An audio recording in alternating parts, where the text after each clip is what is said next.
Yes friends, welcome to the brand new course of modern Indian history for UPSC GS. Okay, so let's start our course. So books required for this particular course, the books which are required are as follows: that you require old NCERT of Bipin Chandra,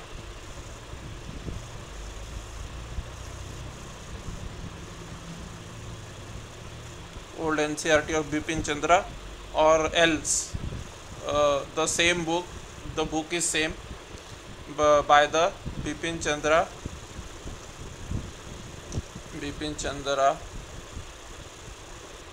Black Swan publication.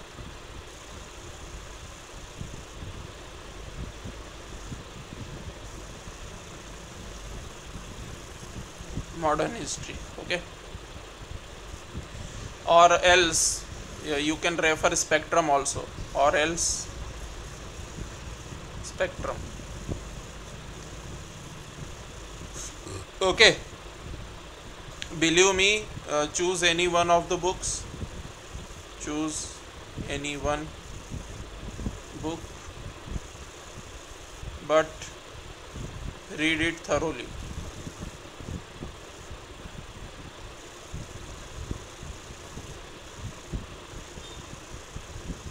Read it thoroughly along with lectures.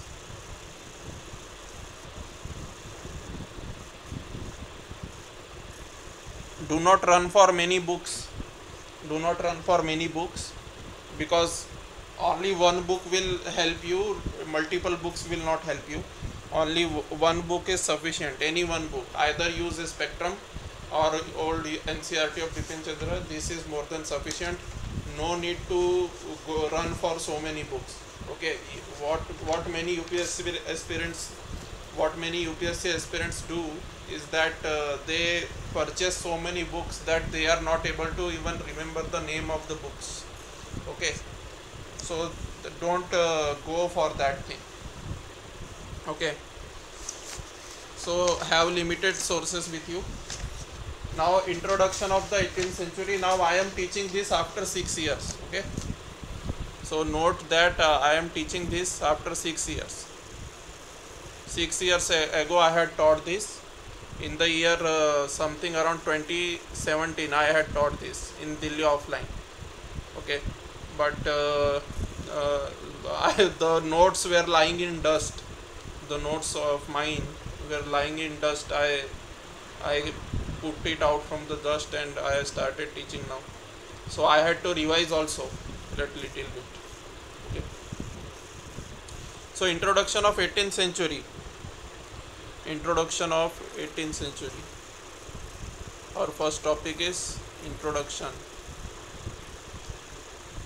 of 18th century. What does it mean by 18th century? 18th century simply means that the period between 1700 to 1799. Okay, so in 1707 it is called as the beginning of modern history in India. Beginning of modern history.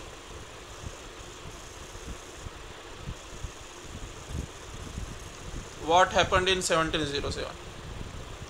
Aurangzeb died in 1707.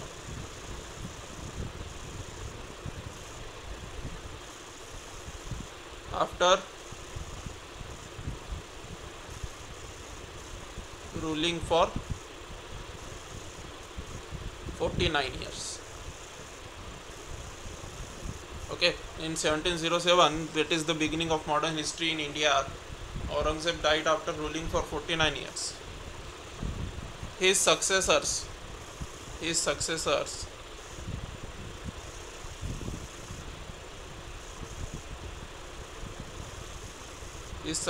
proved to be quite weak.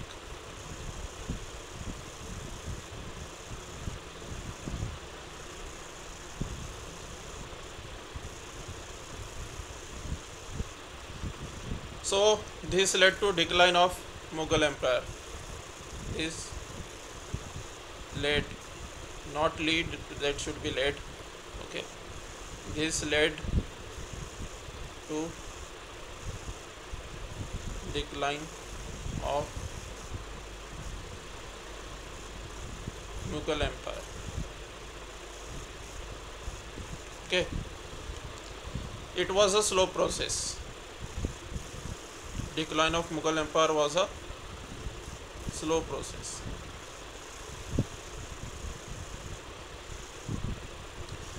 So decline took place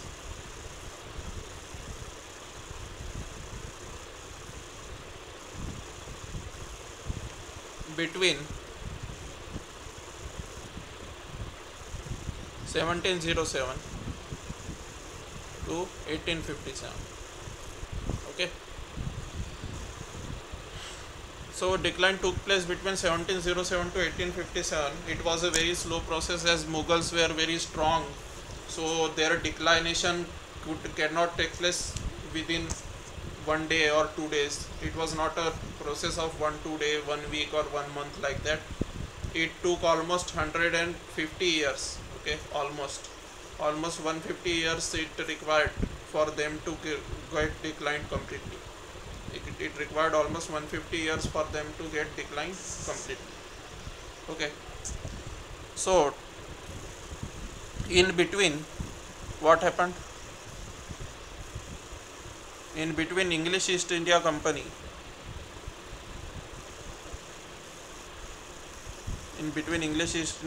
captured Delhi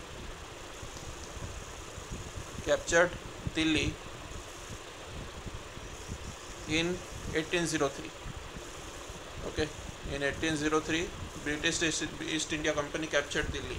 In between this, in the period of declination of Mughals from 1707 to 1857, the British East India Company captured Delhi in 1803. Okay, now 18th century. What is the characteristics of 18th century, which is the same as 1700 to 1799 period? Okay, Anno Domini, obviously. Okay, or after Christ, you can say. Okay, you can call it Common Era. Okay, CE. So beginning of modern times. Beginning of modern times.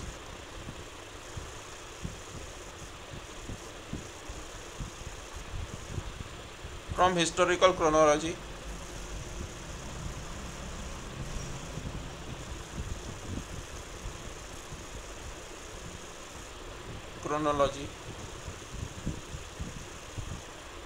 point of view.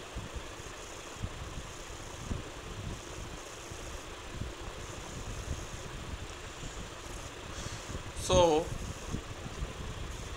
we see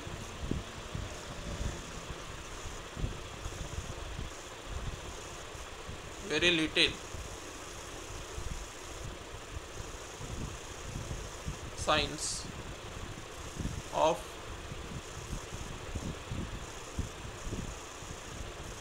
modernization in 18th century.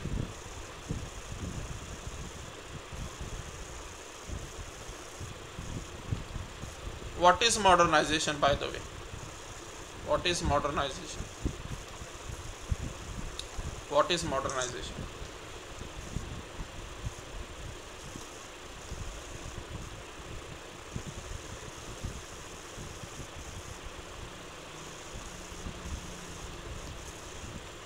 When it started?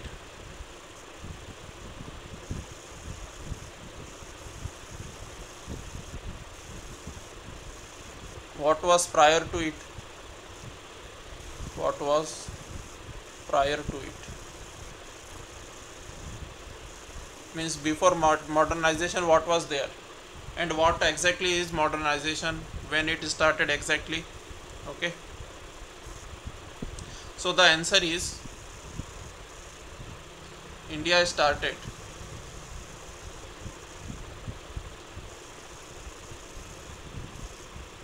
becoming modern. India started becoming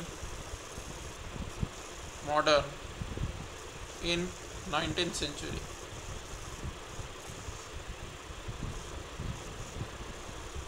Do not get confused. Okay, this is the year 1707. Okay, this 1707 is the beginning of modern history. Okay, not modernization. It is the beginning of modern history, but the beginning of modernization is 18th century. 19th century. Okay, India starting becoming modern in 19th century roughly. Okay, mainly because of socio-religious reform movements. Why India started becoming modern in 19th century? Means the period between 1800 to 1899. Why India started becoming modern? It was mainly because of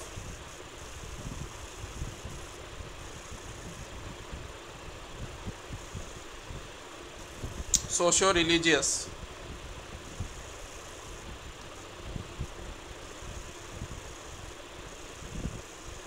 reform movements.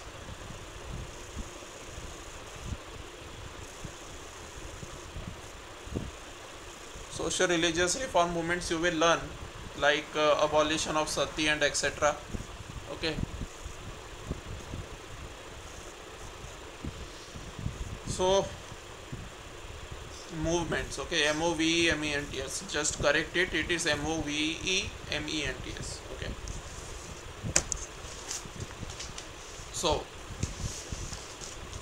so let's move on.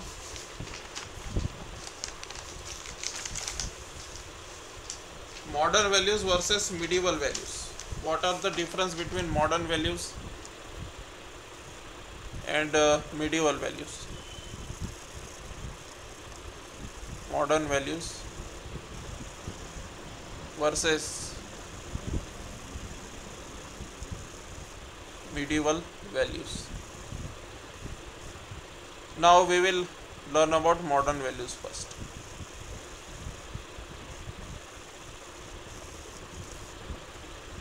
Modern values means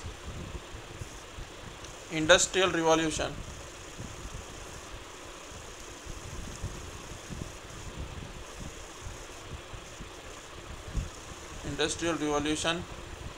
and scientific developments.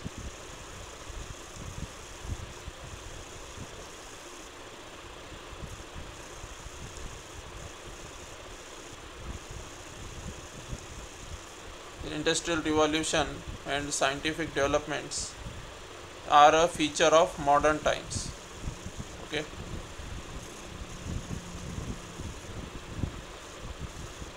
scientific developments take place in modern times only, because in ancient times there is religion only. Religion is the science in ancient times. In modern times, scientific development based on facts is developed. So industrial revolution and scientific development is the characteristic of modern times. Industrial revolution means factory production and all those things, mechanization. Okay,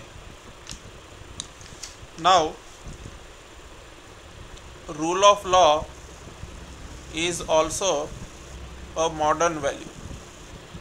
Rule of law means law is above everyone. Law is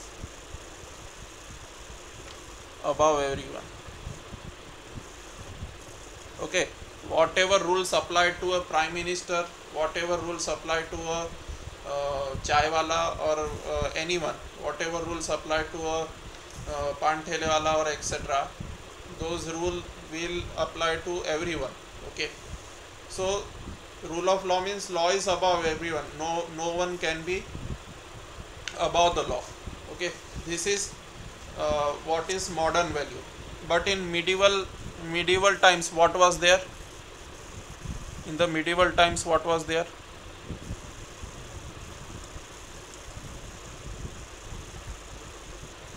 In the medieval times, no rule of law was there. Okay, no rule of law means divine rule concept. Okay, whatever is said by the king whatever is said by the king is the rule. Okay, divine rule concept. Words of the ruler in medieval times, words of ruler is equal to law. Okay. Industrial and scientific development, what about them? Industrial and scientific developments. SCIENTI, scientific developments. So very little, okay, very little. Industrial and scientific developments also very little in medieval times. Okay. Now a very important feature of the modern times, one of the important features of the modern times is that you have suppose constitutional monarchy like UK, or republican form of government like India. You learn this in polity, right? Republican form of government example is India, and constitutional monarchy example is UK. Okay, so this is a feature of the modern times. Okay, constitutional monarchy and republic form of government is feature of modern times.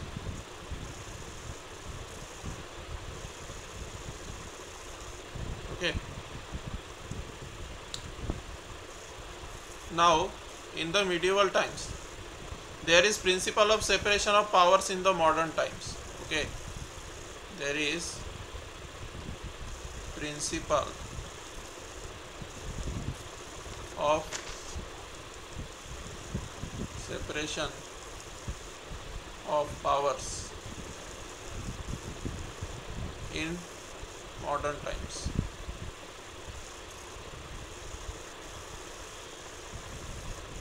That is, the legislature, the executive, and the judiciary.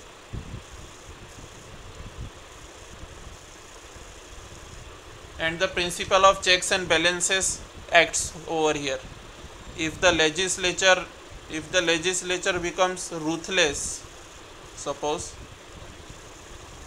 this is a feature of modern times, if the legislature becomes ruthless, then the executive will look after that. Okay, it will try to neutralize the situation. If suppose the judiciary becomes ruthless, then the legislature will do so. Means they keep a checks and balances. Okay, they have checks and balance type of system. Okay, means any organ, if it tries to abuse the power, if the executive tries to abuse the power, then judiciary and legislature will keep a check. If judiciary wants to exploit the power, then executive and legislature will keep the check. And if legislature tries to exploit power, abuse power, then executive and judiciary will compensate. Okay, so such is the principle of separation of power in modern times. Okay, that's why a little bit of nowadays the judiciary is in danger because of the government. So executive is doing abuse of power. Okay, executive is basically abusing the power. So if this pillar goes away, this pillar has already gone in India. If this pillar also goes away, then it will be difficult. Okay, so let's see what happens. It will happen. Now, what in the medieval times, what was there?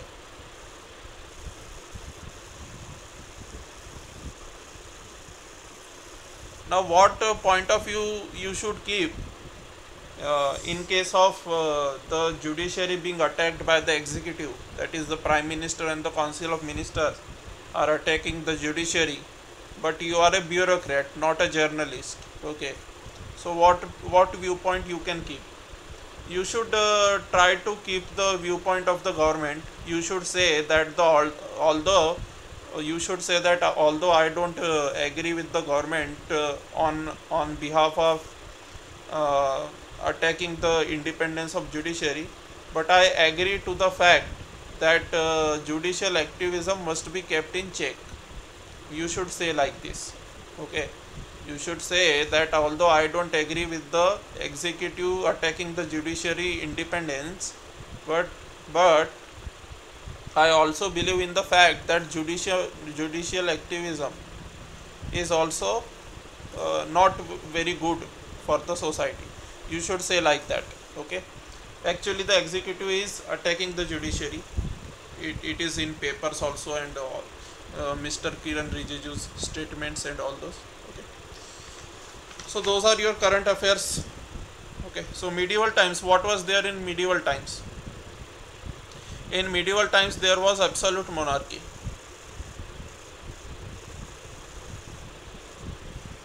and India is also moving towards this actually. But in the medieval times it was absolute monarchy, and there were three organs of state power.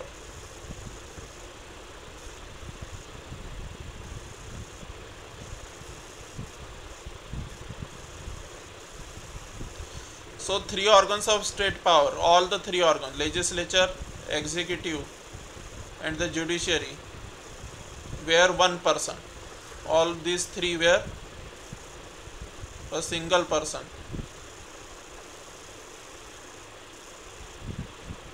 All these were a single person. Means whatever are the words of the king, that those are going to be the law of the land. Okay, if the king says that tomorrow I am going to execute you, tomorrow I will hang this person to death because this person is very ugly. If the monarch says that tomorrow I will hang this person because this person is very ugly, so that is the law of the land. Tomorrow he will be hanged also. That is called as absolute monarchy. So all the three organs of government, that is the legislature, executive and the judiciary, were with a single person. That is the characteristic of medieval times. Whereas the characteristic of modern times is principle of separation of powers. Okay.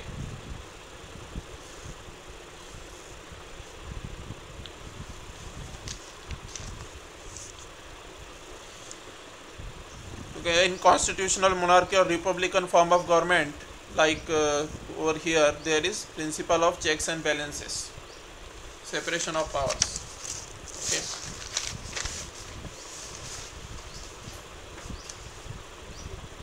Okay. In medieval times, what was there?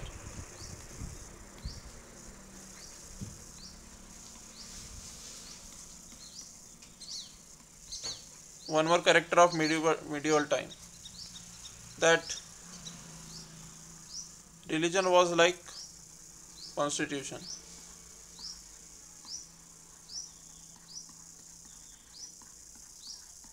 Okay, religion was like constitution in the medieval times, whereas secularism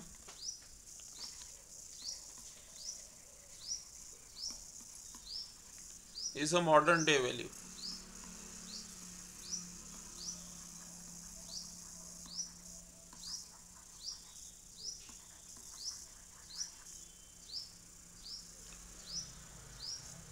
What is secularism? Western concept of secularism.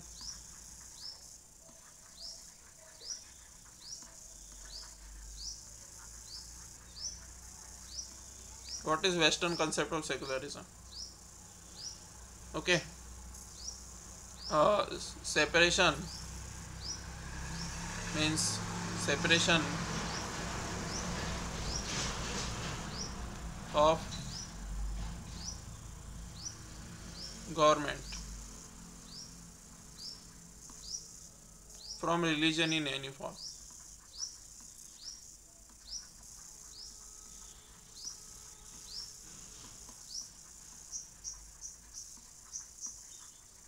That is the Western concept of secularism.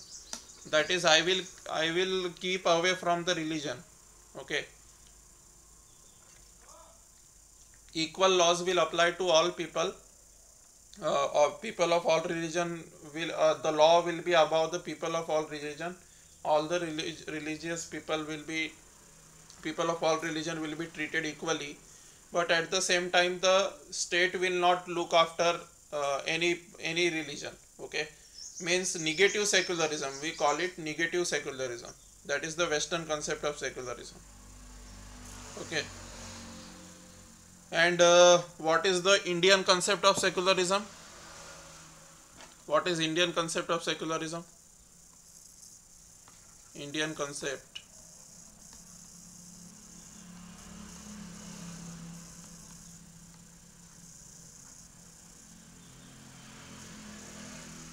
Indian concept of secularism says that state shall promote all religions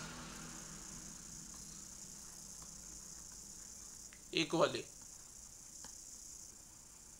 State shall promote all religions equally means, if there is Durga Puja, then if the state, means if the government gives funds for Durga Puja, then the government will also give funds for pilgrimage to Hajj. Okay, so such is the Indian concept of secularism. So state shall promote all religions equally, that is Indian concept of secularism, although that is at risk nowadays. Okay, because we are becoming Hindu Rashtra, so that is at risk nowadays. But that was the dream of founding fathers, that state shall promote all religions equally. And what is Western concept of secularism? Western concept of secularism is that I will discard all religions equally. Okay,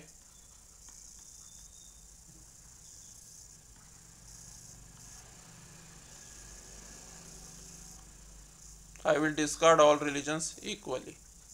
That is Western concept of secularism. Okay, so this is called as negative secularism,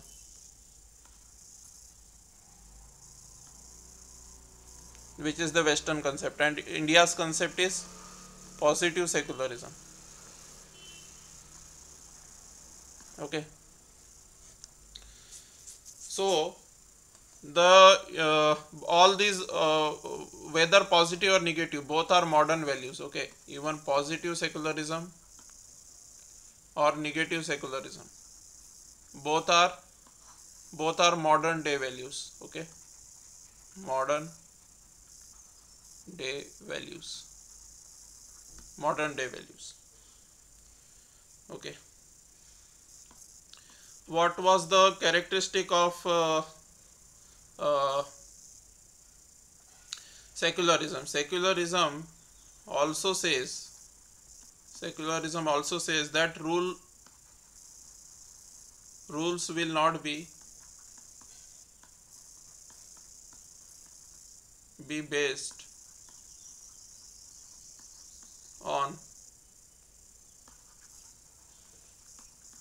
Sharia, that is Islam, or Manusmriti, that is for Hinduism. Okay, rules will not be based on Sharia or Manusmriti or any other religious text, religious law book. Okay, in the olden times, in the medieval times, and in the ancient time also, the religious law books used to be the constitution. Okay, in the medieval times also, the religious law book, what does it mean by religious law book? You learn about it in the ancient history. It is called as rules governing a particular religion. So if it is a Islamic state, if it is an Islamic state like Pakistan, okay, if it is an Islamic state like Pakistan, then Sharia will be above.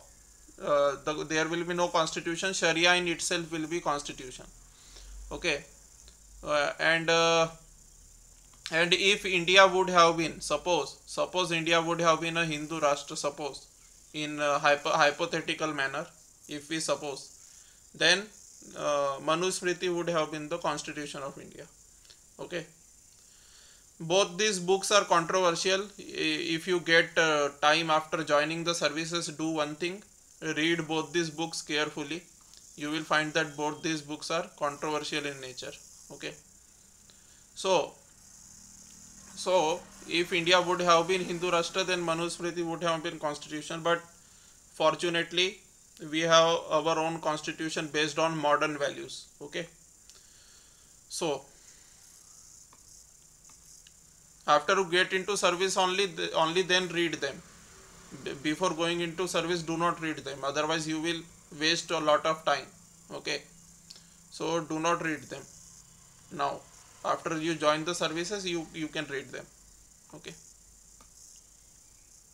in India, equal support of all religions is there. And in India, religion, one more difference between India and Western world is that in India, religion cannot be criticized. Okay, in India, religion cannot be,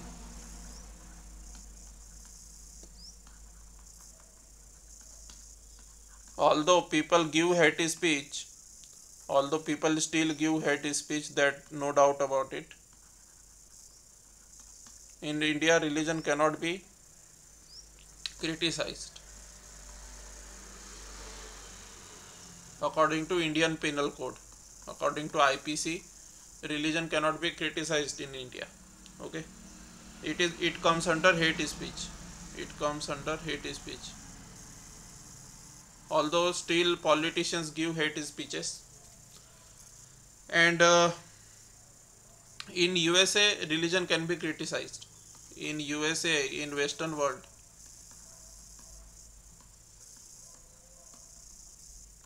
religion can be criticized.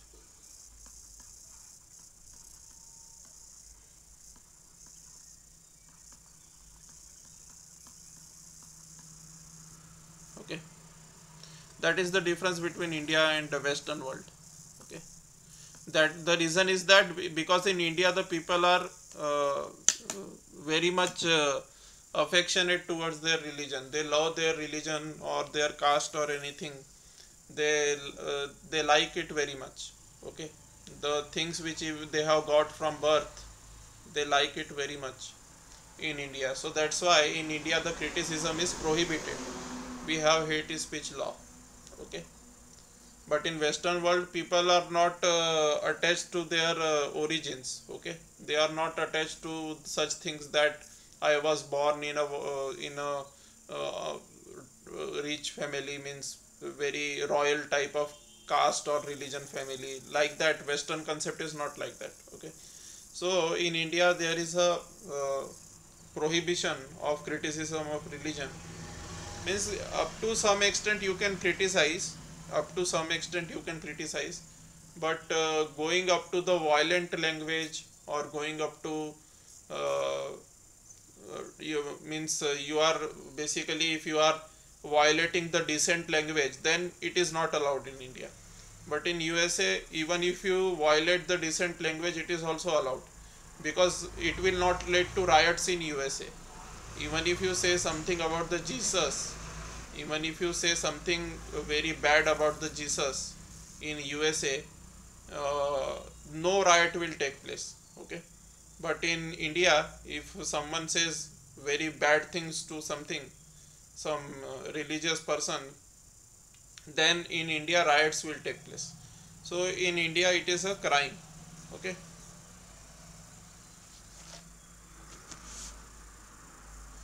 now we will learn about later Mughal kings. Just a second, guys.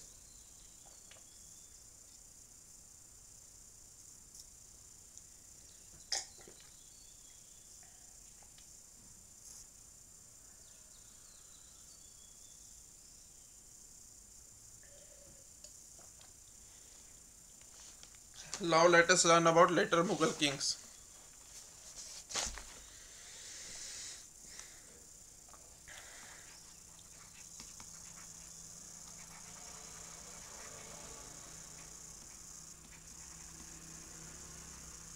Later Mughal kings.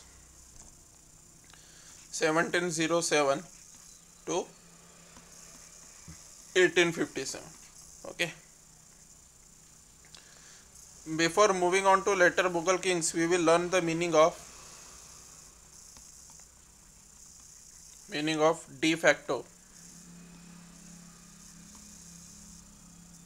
Okay. And meaning of de jure. Okay. So Prime Minister is the de facto ruler of India. Prime Minister is de facto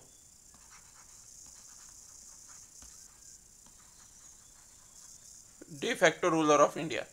But what is the meaning of de jure? In legal terms, okay, President is de jure ruler in India. Okay. So de jure means, de facto means in actual terms. De facto means in actual terms. Whereas de jure means in legal terms. In legal terms. So the president will sign every amendment, or every official document will be signed by the president, but the president has very few powers. Prime minister will have a lot of power. The actual decision making authority will be the prime minister, but the president will sign every official document. So president is de jure ruler, but prime minister is de facto ruler. Okay.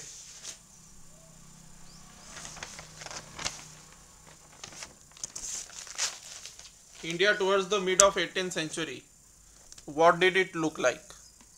Okay. India towards the mid of 18th century.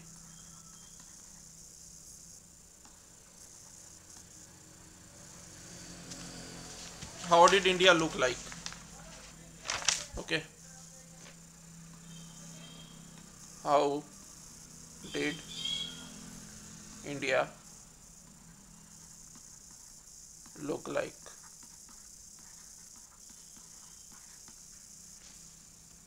So let us see.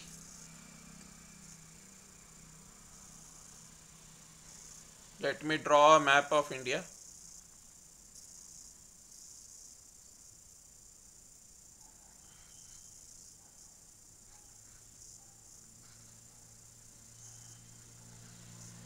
Let me draw a smaller map. Okay. This will be very large. So let me draw a smaller map. Okay.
You also should draw along with me. Okay.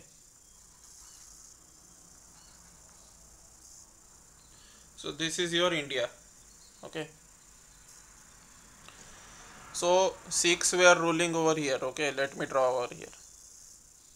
In this particular region, Sikhs were ruling. In this particular region over here, okay, Rajputana.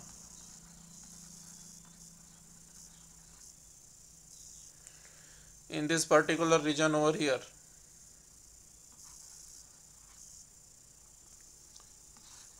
Jats were ruling. This is your Delhi. Okay, this particular is your, this part is your Delhi. Okay, this is what? This is your Delhi. Present day Delhi. Where and your then you have something called as Rohilkhand. So Rohilkhand was here, over here. Over here it was Rohilkhand.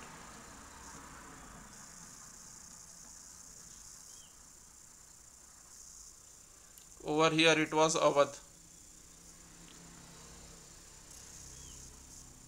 Over here it was Awadh. Okay.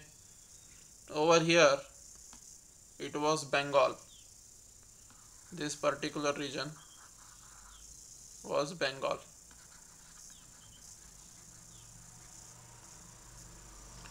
Then you have Marathas over here, right over here. Okay.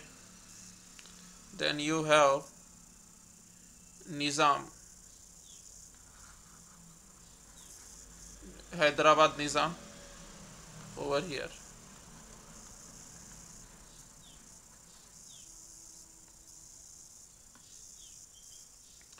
Then you have Mysore over here.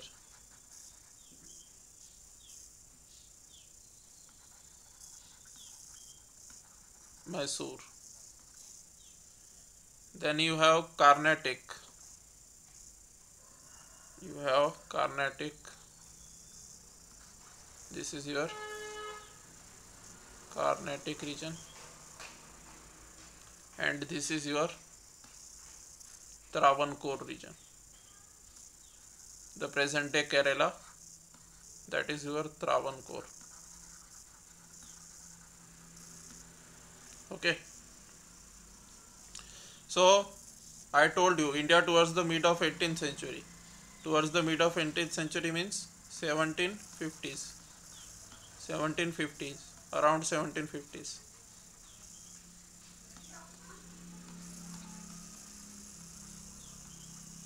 Around 1750s. So you write over here India in 1750s. So this is how India looked like in 1750s. Okay. So you must remember this diagram.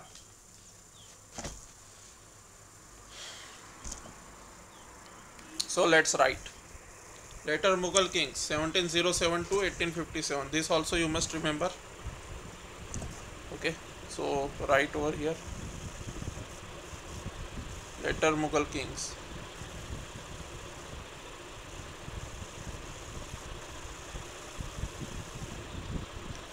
(1707 to 1857). Mughal Empire started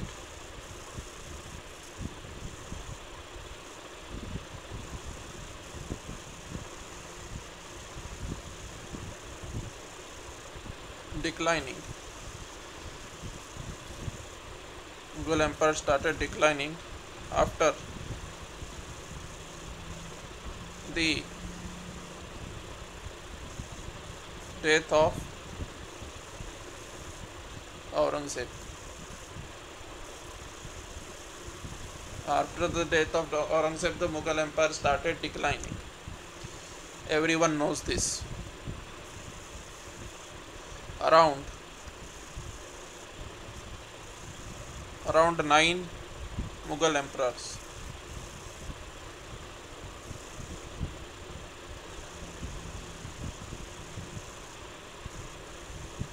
followed one another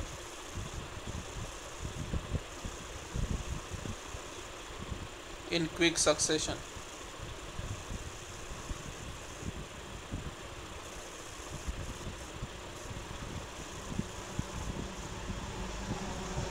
After 1707, means the later Mughal kings were very weak, so around 9 Mughal emperors followed one another in quick succession after 1707. Mughal emperors, Mughal governors of Awadh, Bengal and Deccan freed themselves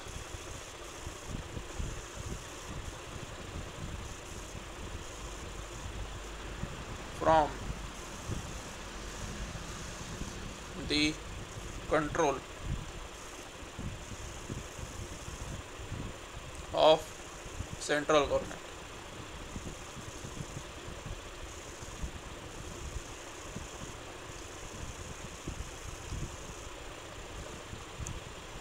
They became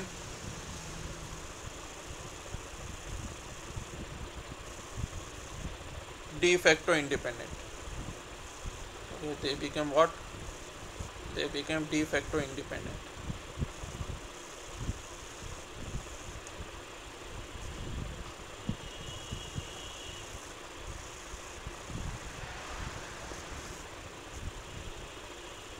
So, where are Awadh, Bengal and Deccan? You can look at the figure. This is your Awadh, green one, red one is your Bengal. Okay, over here you can see this is your Bengal, this is your Awadh. Okay, this is your Deccan. Deccan means this region, this particular region. This particular region is your Deccan. Okay, so this particular Nizam and Bengal and Awadh, all these freed themselves. Okay, from control of central government means Mughal authority. They become de facto independent. What is meant by de facto? I already told to you right now. Okay, de facto means in real sense. Okay, in real sense. In real sense, they became independent, but they considered they said that we are subordinate to Mughal king. In de jure sense, Mughal king was the authority, but in de facto sense, in real sense, the authority was with the governors, not with the Mughal king. Every decision was made by the Mughal governor of Awadh, Bengal and Deccan, but without any permission from the Mughal emperor. Still he said that you are my highness, means he said that you are bigger than me, you are greater than me, like that. Okay, your stature is bigger than me, आपका ओहदा मुझसे बड़ा है, ठीक है ना. So that's the thing which Mughal governor said. Okay, but in de facto sense they were independent.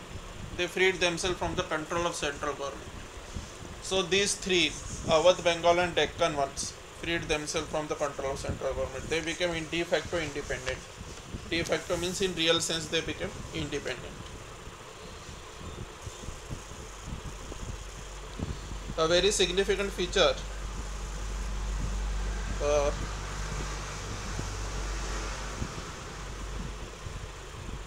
a very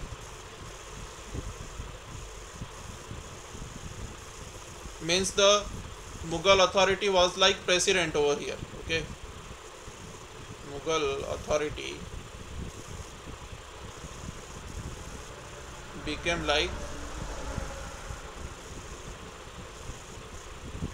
president. Okay, and governors of Awadh, Bengal and Deccan became like prime minister in their, became like PM in their area.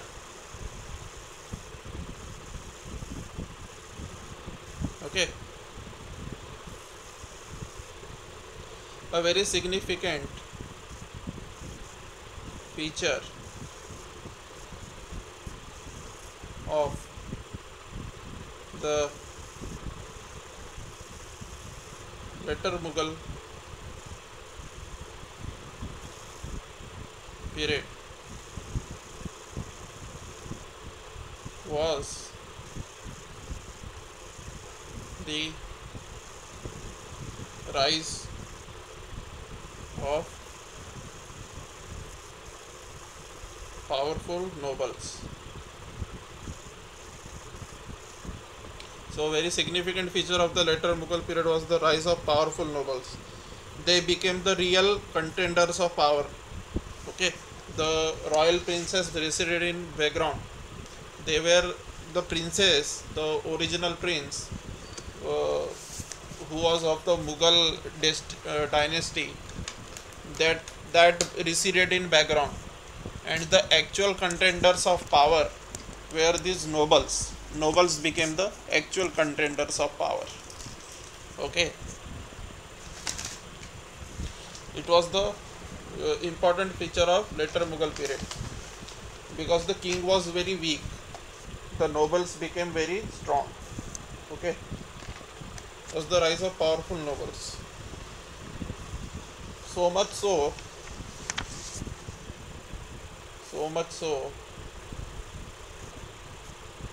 that these nobles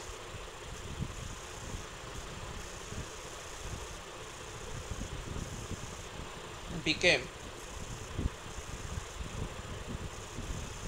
the real contenders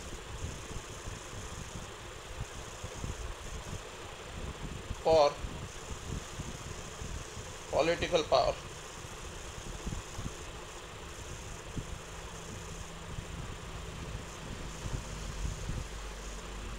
And the royal princess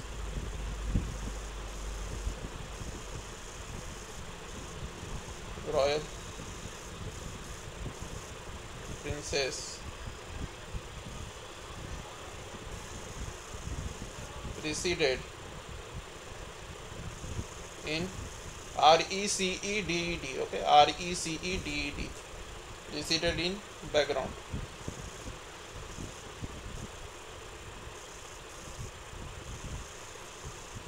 So they became kingmakers.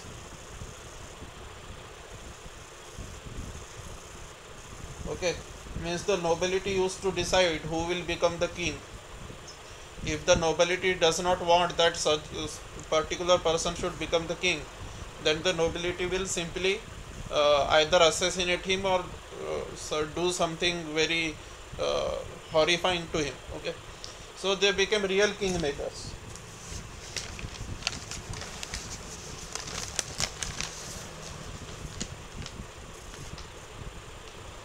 This is an important feature of the later Mughal period. Okay, some prominent factions,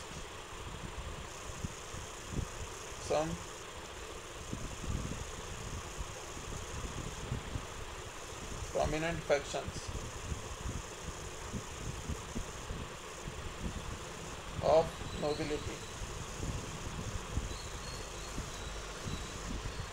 in the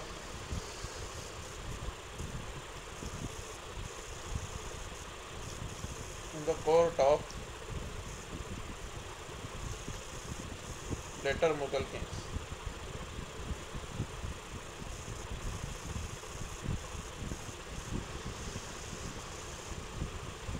There were a lot of factions in Mughal nobility. Lot of factions were there. Okay, so faction number 1 was Turani noble. Turani noble. Turani, Turani noble. They, based on their origin, the descendant of whom they were, which country they belonged, which region of the world they came from, okay, which region of the world they came from. Based on all those things, the prominent factions of nobility in the court of later Mughal kings were as follows. Turani nobles. Turani nobles. These nobles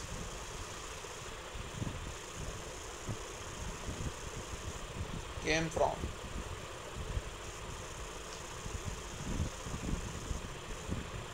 Central Asian region. Okay.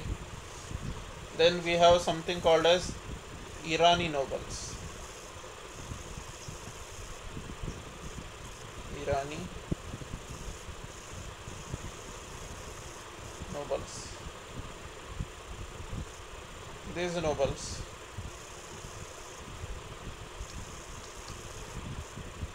came from the these nobles came from the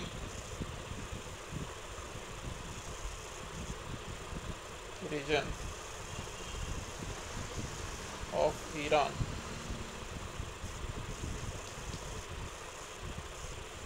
That is Persia. That is Persia, and were mostly Shias. Okay, mostly Shias. Okay, these were mostly Shias. Rest other were Sunnis. Okay, the rest all others were, these were Sunnis. Turani nobles were Sunnis, but Irani nobles were Shias. Then Afghan nobles were also Sunnis. Okay, Afghan nobles.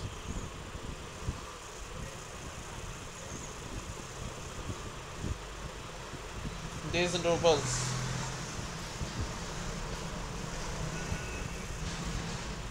came from the region of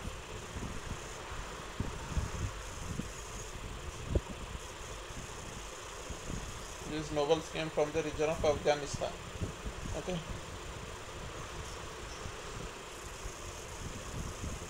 then fourth type of noble was, three nobles are over, then fourth type of nobles were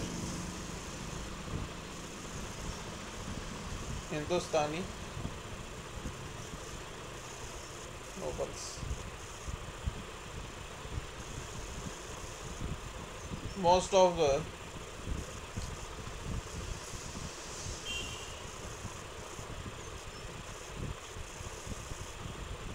who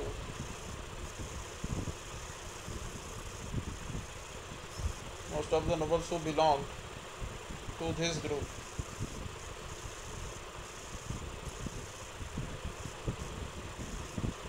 had also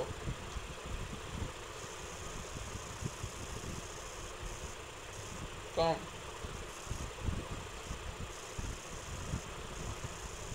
from foreign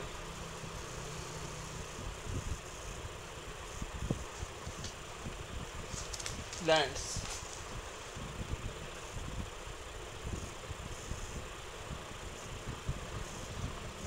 But were living in India for many generations.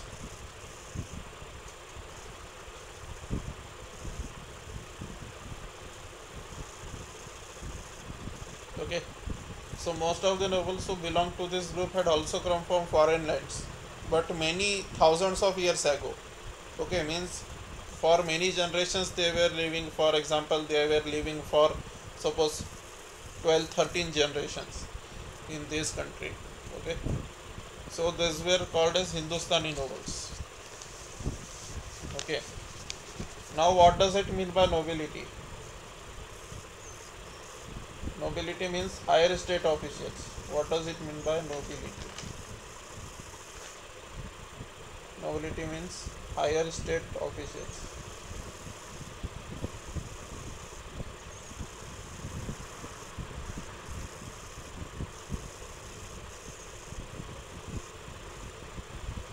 Nobilities were divided into groups and factions, which I have already discussed. Okay. In amongst Hindustanis, okay,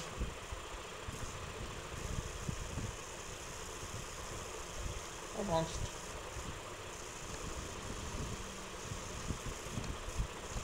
Hindustani nobles,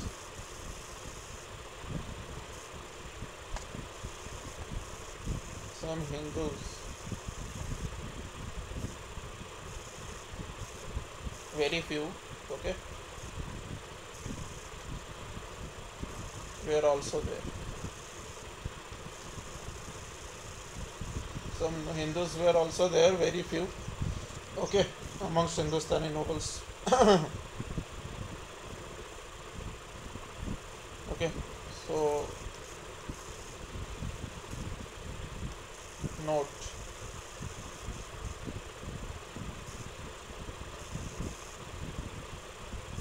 most of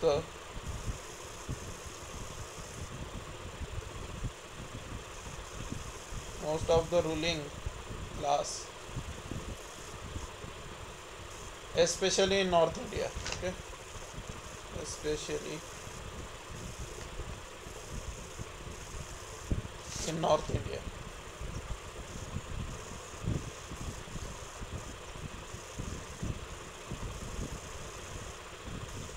before 1707,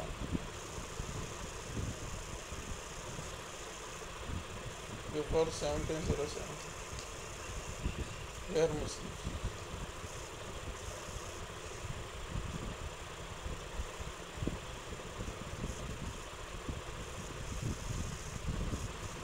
So what is your North India?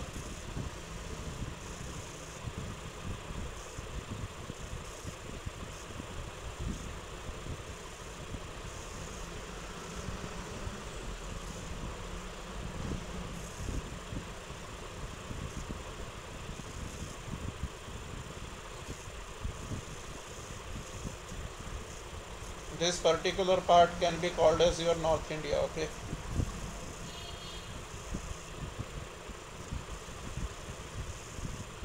This particular part, in this particular part, okay, in this particular part, okay, mostly Muslim rulers were there, okay, mostly before in the medieval times, okay, before 1707 means in the medieval times. And over here the Hindu rulers were over here mostly, okay, most of the Hindu rulers remained over here, okay, because the south, extreme south, it was very difficult for any ruler, it was very difficult for any Delhi ruler to rule in the extreme south, okay. Why was it difficult? You will learn about it in the ancient and medieval, that why it was difficult for any Delhi ruler to rule over extreme south, okay. Although Alauddin Khilji had gone up to extreme south, I think, but very few Muslim rulers were there who were able to go up to here, up to Kanyakumari, okay. So it was very difficult. Why it is difficult, you will learn. Why it was difficult, you will learn in the ancient and medieval course, okay. Okay, so most of the ruling class, especially in North India before 1707, were Muslims, okay. Most of these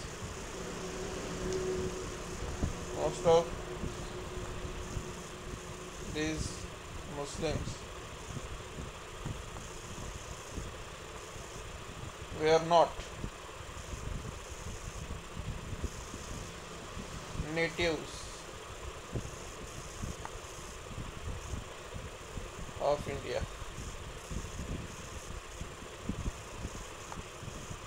Most of these Muslims were not natives of India. Okay.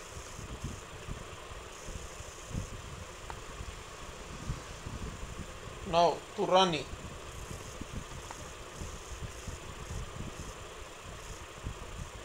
Turani, where did Turani come from? Turani came from Central Asia.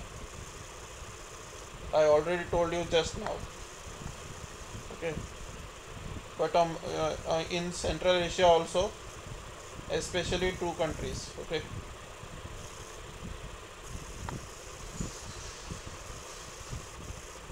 Turkmenistan and Uzbekistan. Okay. Irani came from, I am just writing this for revision purpose. Okay. Irani came from Iran.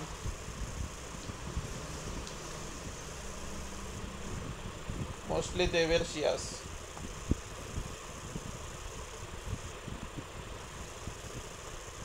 Okay.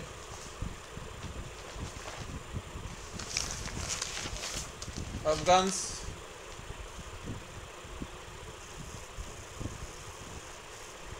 obviously from Afghanistan. They were mostly Pathans and Pashtuns. They were mostly Pathans, Pashtuns. Okay. And Hindustanis.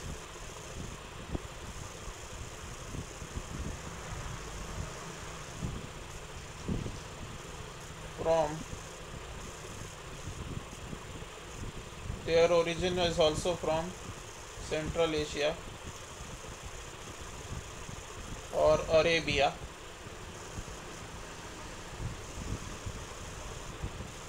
Etc. But why they were called Hindustanis? Hindustani nobles were called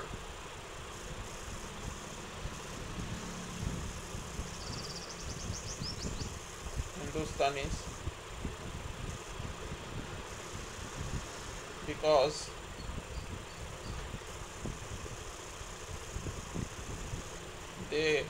their ancestors were living in India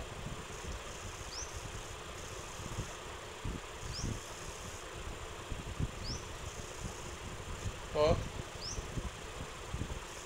many generations. Okay, for many generations.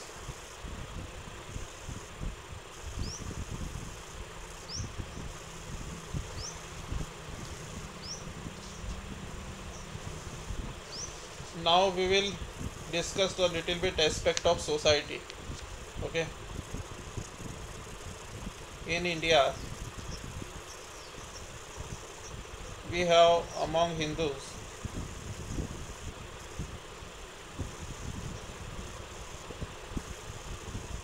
the caste system, right?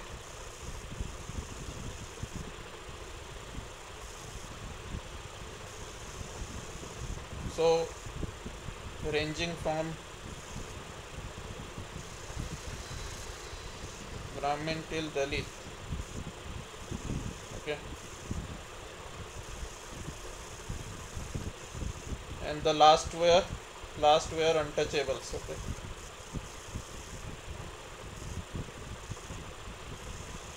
Brahman, Kshatriya,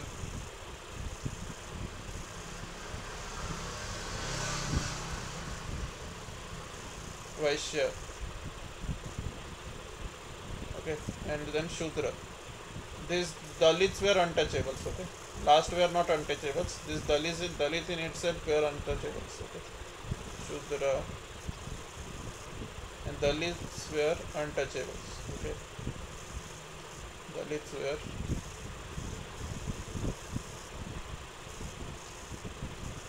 okay. So this is what is the Hindu system.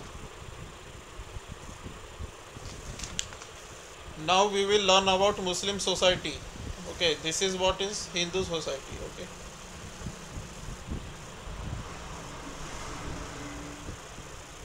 Hindu society. Now what is there in Muslim society?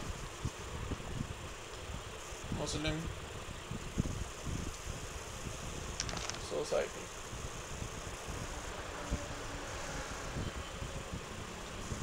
In de jure sense, in de jure means in legal sense. Okay, in de means on record. Okay, in de jure sense there is no caste system.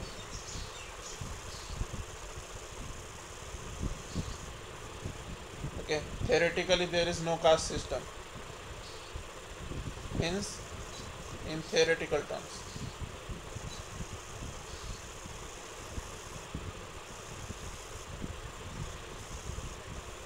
But in de facto sense,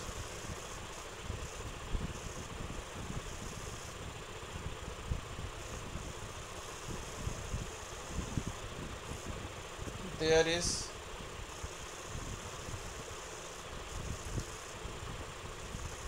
stratification. There is a stratification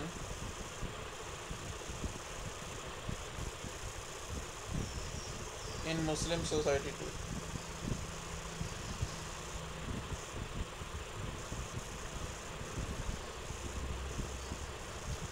Okay, stratification. What does it mean by stratification?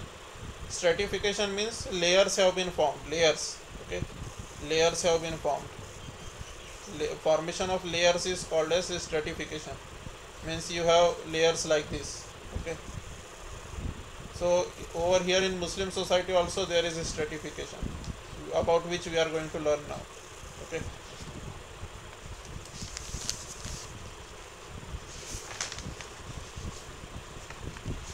The stratification looks something like this. That at topmost level, who will be at the topmost level? At just a second.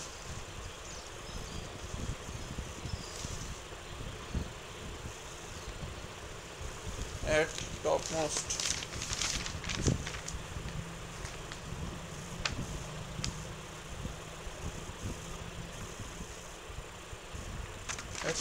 level, foreign Muslims.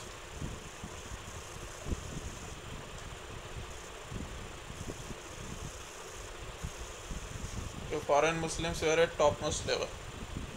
Then second level,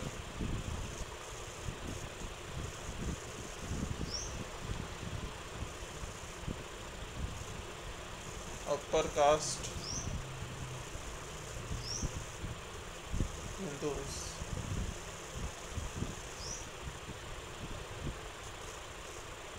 Who have converted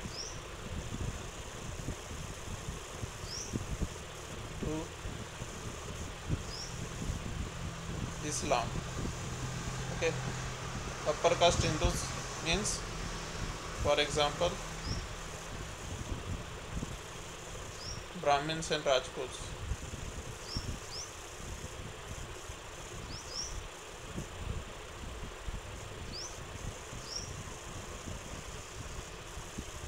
Who have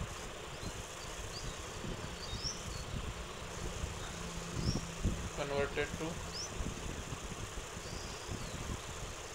Islam. Okay.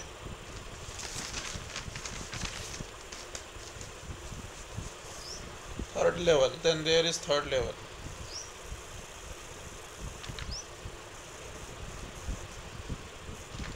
Only three levels exist in Muslim society. Okay, third level is lower caste converts.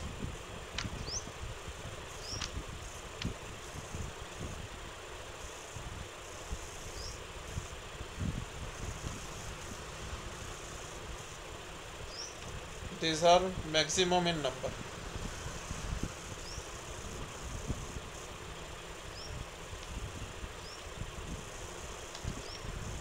Lower caste converts are maximum in number. That is the third level. Okay.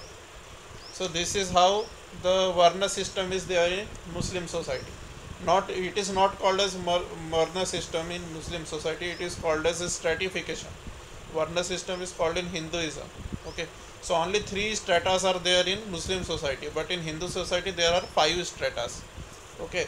So this is the thing you must remember. Okay.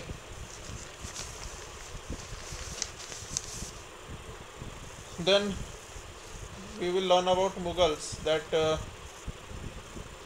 Mughals were the descendants of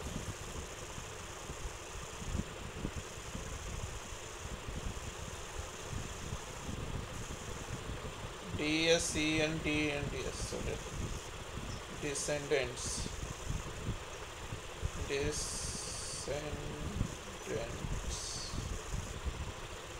of, okay, the descendants of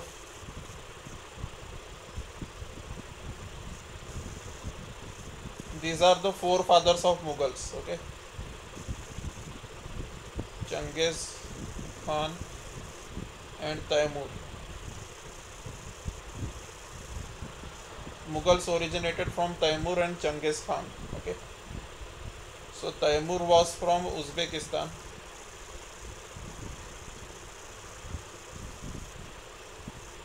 and Genghis Khan was from Mongolia.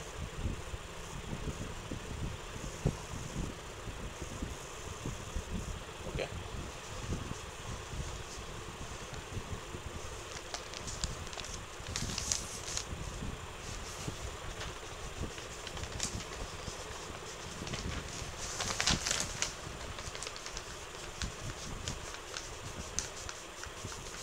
So why these were maximum in numbers? Why lower caste converts were maximum in number? That was because they were dissatisfied with Hinduism. Because suppose someone is Shudra or Vaishya or untouchable, then he or she did not like Hinduism. So that's why he or she got converted to Islam. Okay. Although in Islam also they were getting third level, but they were comparatively happier, okay, as compared to Hinduism. That's why the lower caste person converting into Islam was very common. Okay, not very common, but little bit more common as compared to Brahmins and Rajputs. Okay, it was more common as compared to Brahmins and Rajputs who had all the benefits of upper caste in Hinduism.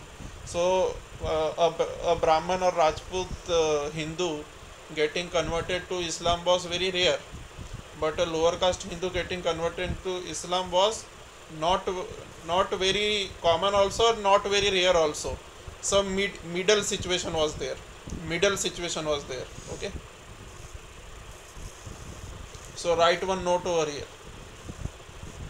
Okay, write one note over here.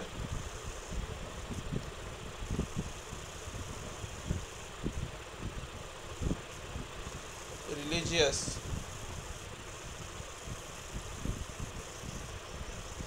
conversions never happened in large numbers. Religious conversions never happened in large numbers in India.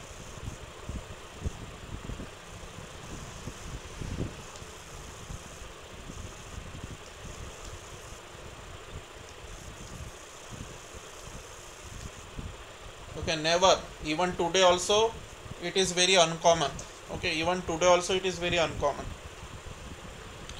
religious conversions never happened in large numbers in India. In India, this was because the Indian society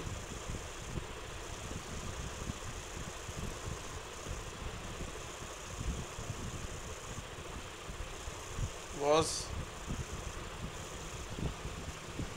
very much attached to its caste or religion. Okay, very much attached to its caste or religion emotionally. Emotionally. So that's why religious conversions were never happened in large numbers in India, and even today, okay, even today,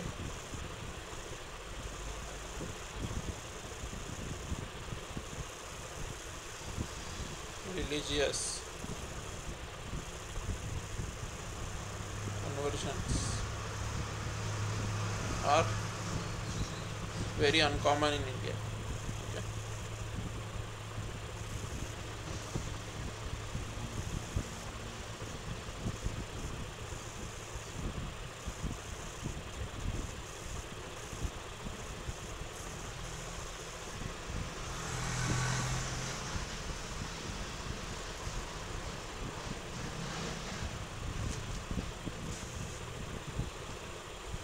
Now we will move on towards some of the important later Mughal kings. Okay. Now let's move on towards some important later Mughal kings.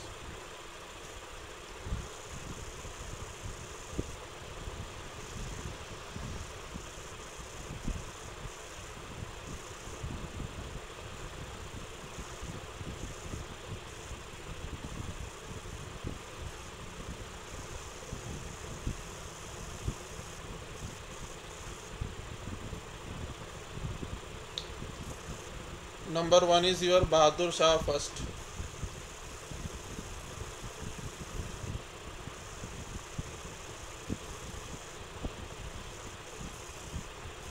(1707 to 1712). Okay. He became Mughal emperor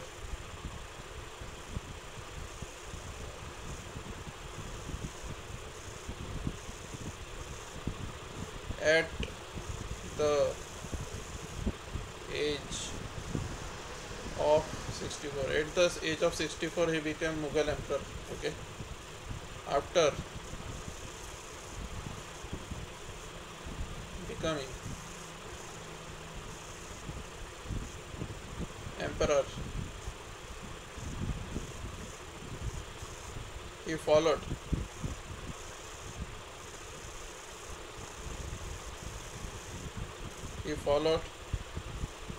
a tolerant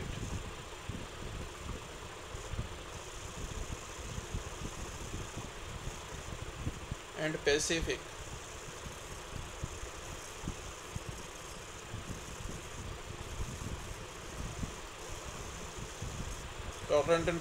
policy. Pacify someone means satisfy someone. Okay, so tolerant and pacific policy towards regional powers.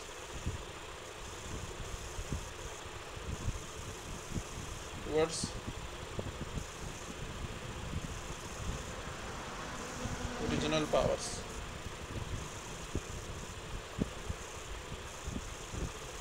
Like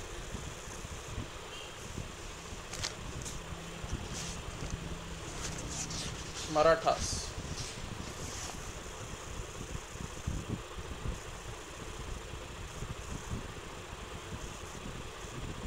He released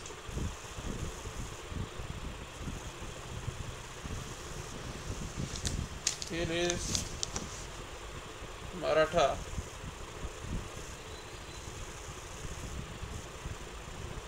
prince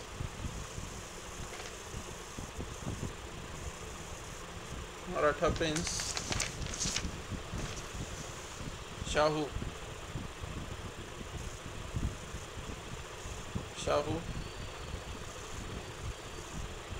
from Mughal captivity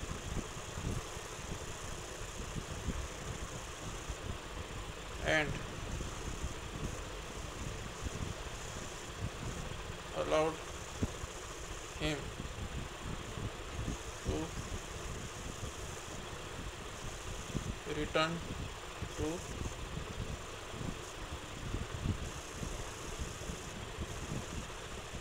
Maharashtra. So Bahadur Shah first, what did he do? What did Bahadur Shah first do? Bahadur Shah first released Maratha prince Shahu from Mughal captivity. Okay, he released Maratha prince Shahu from Mughal captivity and allowed him to return to Maharashtra. Okay. Then what did he do to Rajput chiefs?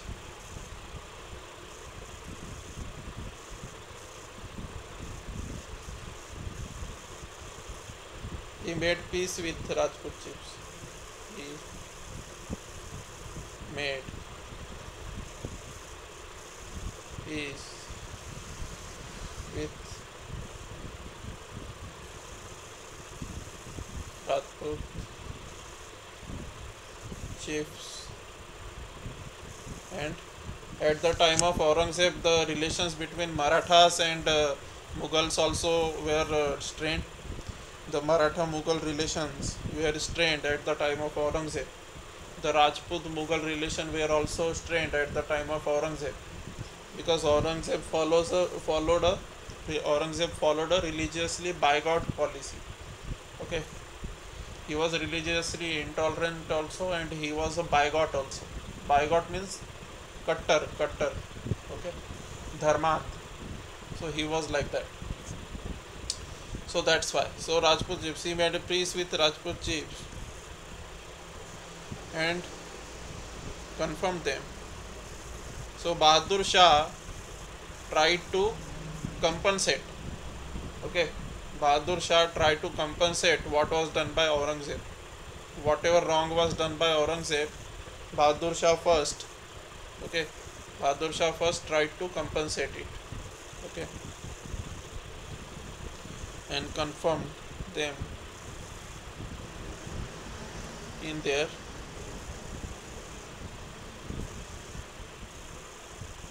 respective states.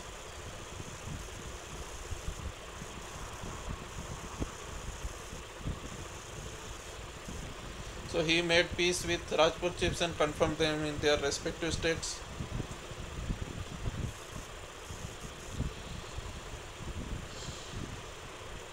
This is also important fact right over here.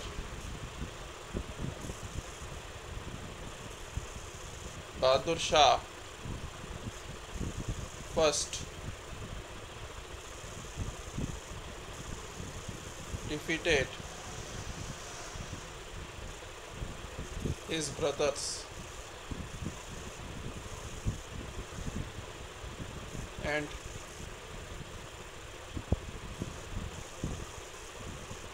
became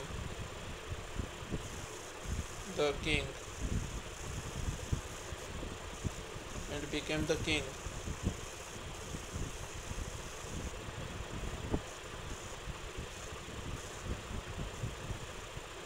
after the battle of Jajau. Battle of Jajau. Battle of Jajau, which is in present day UP.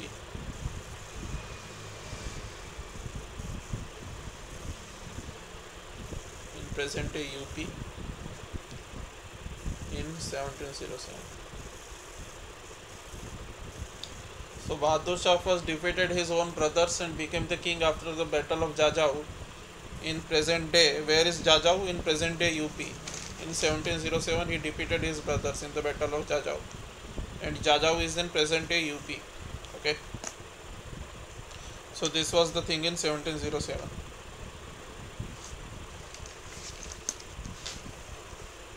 So let's continue our discussion after some time. Okay. Yes, so we will continue.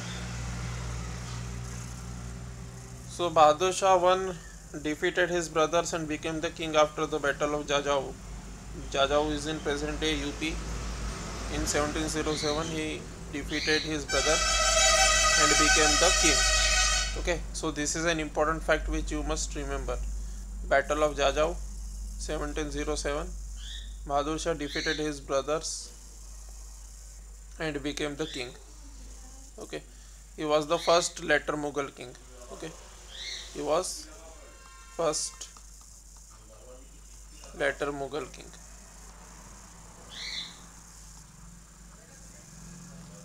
Let me write properly. First later Mughal king. First later Mughal king. Okay.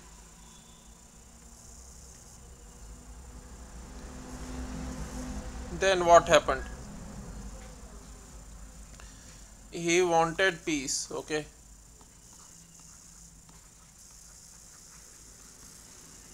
He wanted peace.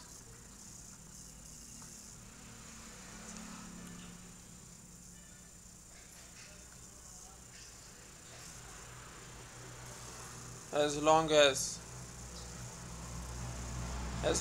he was as long as he was the ruler,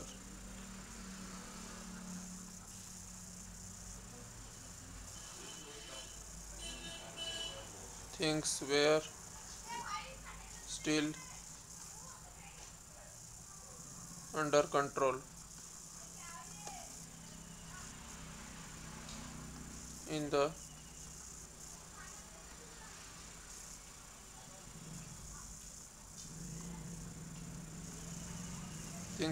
under control in the Mughal Empire.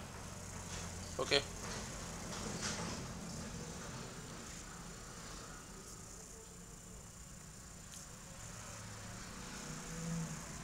Rulers after him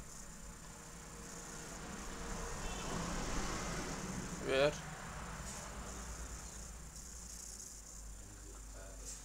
licentious. Okay. What does it mean by licentious?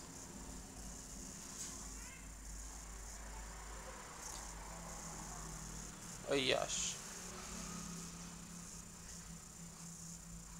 Okay. Most of the rulers. Okay. Most of the rulers.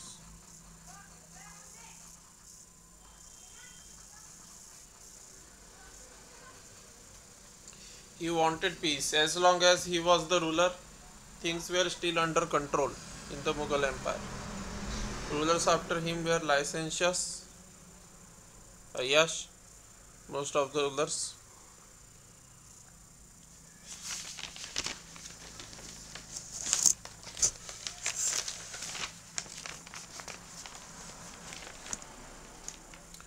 Now,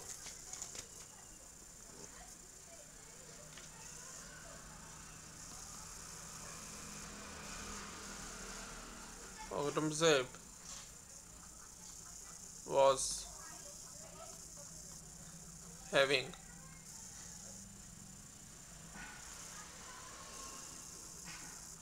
trouble with some Rajputs, which Bahadur Shah had tried to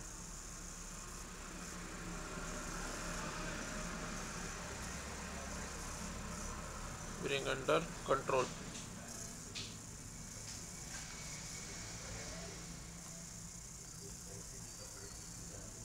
Bahadur Shah I had tried to being under control. Aurangzeb was having trouble with some Rajputs. Now let us understand what trouble did Aurangzeb had with Rajputs. Okay, modern day Rajasthan, which is there.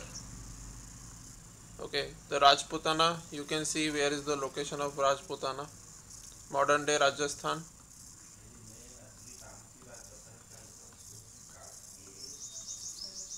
Over here in the green color you can see.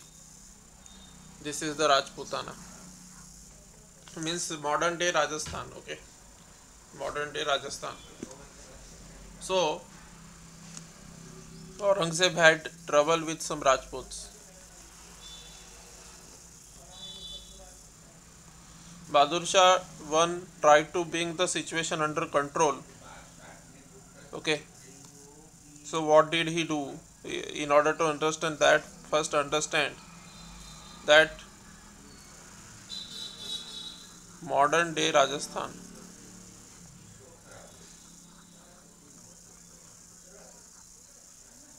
modern day Rajasthan is equal to Rajputana. Rajputana at that time, roughly. Okay, so Rajputana, it was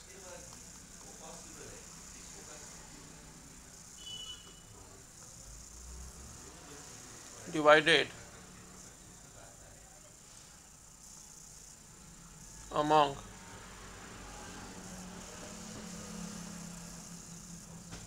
different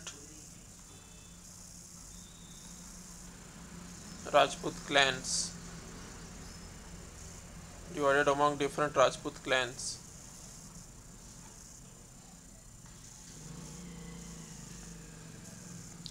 And regions. Okay, so Rajputana consisted of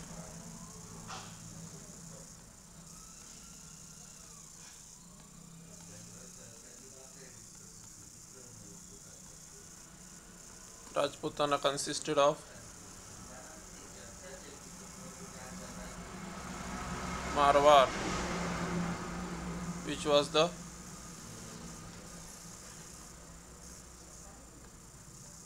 western part.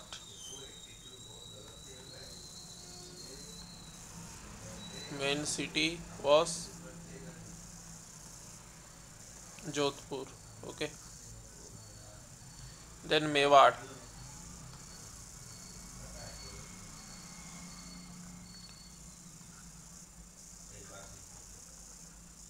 south eastern part. Okay, southeastern part. Udaipur and Chittor.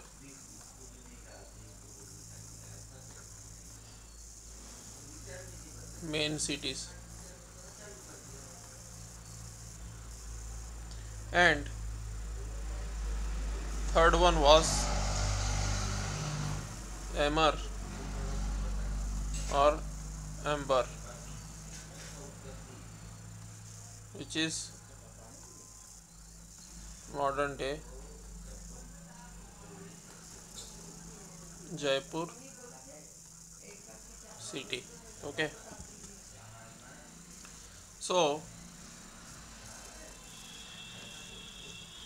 you understood this, right? Rajputana consisted of three parts: Marwar, Mewar and Amber. But Aurangzeb had trouble with Marwar and Mewar. Okay, Aurangzeb had trouble with Marwar and Mewar. He did not have much trouble, okay, with Amber, but Marwar and Mewar he had very much trouble. So let's write over here. Aurangzeb. Aurangzeb had trouble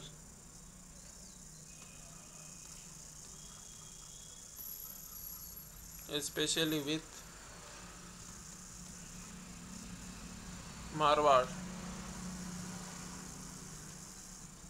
and Mewar.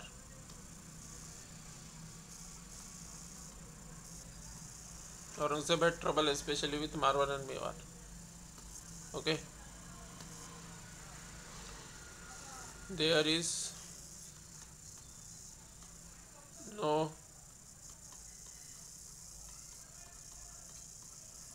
significant evidence of troubled relations with Amber or Amber. Okay, no significant evidence of troubled relations with Amber or Amber. Both are same. Amber and Amber both are same in modern day Jaipur. It is equivalent to modern day Jaipur city. Okay. Then in all this, Bahadur Shah did one more thing. Okay, see, already the Marathas and the already the Marathas and the Rajputs were making trouble. Okay, but there were more people who were making trouble, who were threat to the Mughal Empire. Sikh chiefs were also Sikh chiefs were also a trouble to the Mughal Empire. Okay, so Bahadur Shah first tried to make peace with Sikh chiefs. Bahadur Shah first tried to make peace with Sikh chiefs, but Sikhs raised the banner of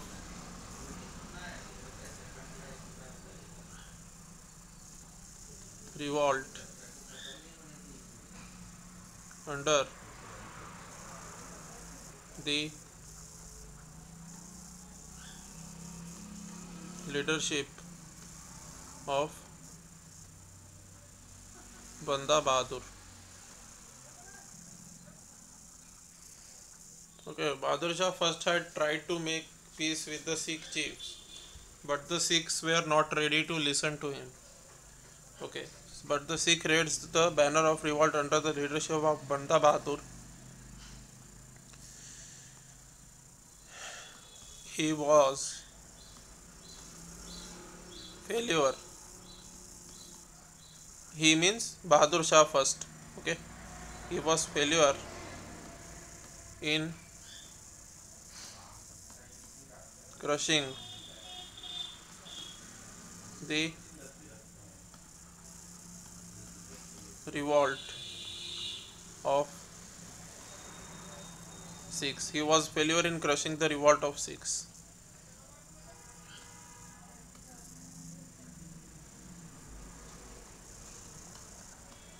A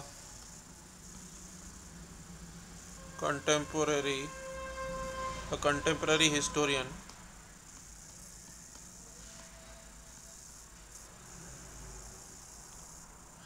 Kafi Khan, a contemporary historian Kafi Khan calls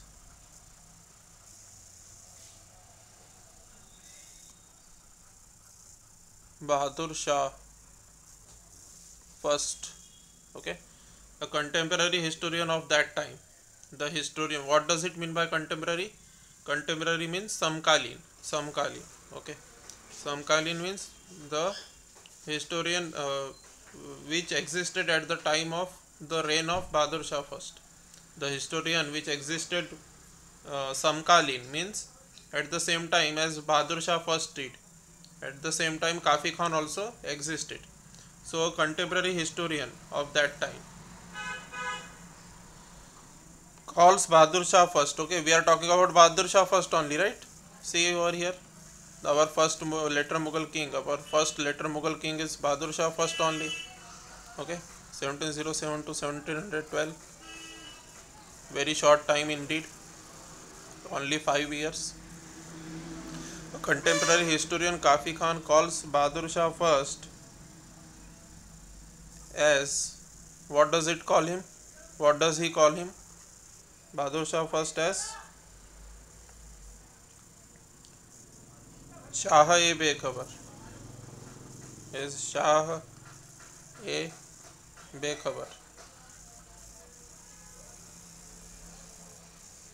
Okay, he called him Shah-e Bekhabar because, what does it mean by Bekhabar? Bekhabar means a person who does not have any sense. Okay, who is ignorant. Okay, means an ignorant king. What does it mean by Shah-e-Bekhabar? An ignorant king. Okay, ignorant king or silly king. Silly king. Okay. Okay. So an ignorant king or silly king was called, Bahadur Shah first was called as Shah-e-Bekhabar, or careless king also you can say. Silly king also, and you can call it careless king also. Okay, silly oblique careless king. Okay, reason, this was because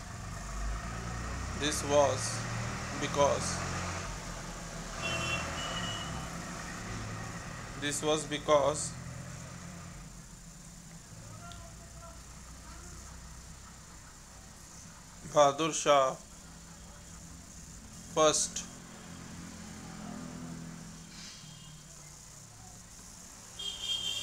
lavishly granted Jagirs and promotions which proved to be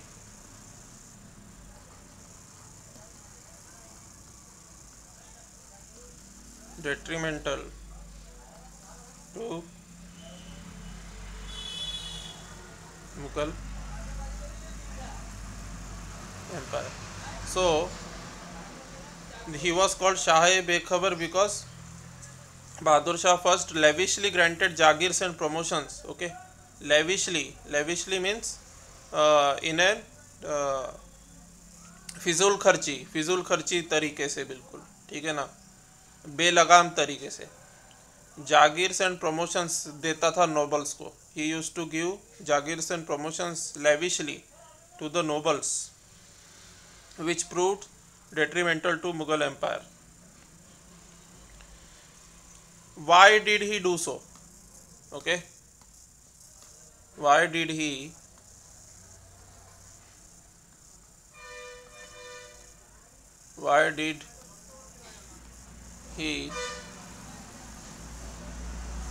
lavishly grant salary, Jagirs and promotions? Why did he lavishly grant Jagirs and promotions?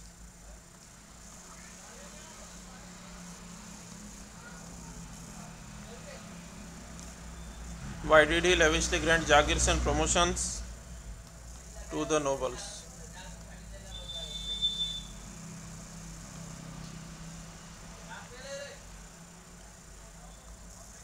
Because he wanted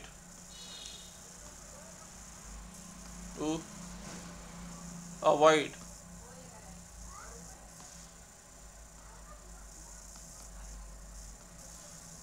any type of revolt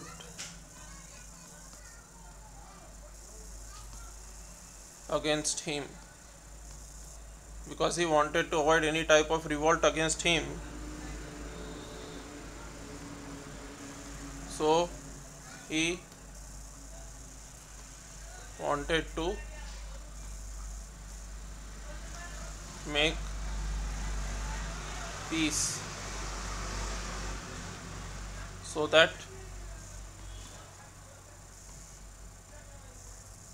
war does not take place. In order to avoid war, he did everything. Okay.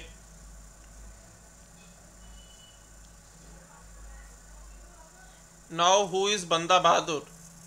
You have seen over here that Bahadur Shah had tried to make peace with the Sikh chiefs, but the Sikhs raised the banner of revolt under the leadership of Banda Bahadur. Okay. Now, who is this Banda Bahadur? Okay. Who is this Banda Bahadur? Now, let us write something about Banda Bahadur.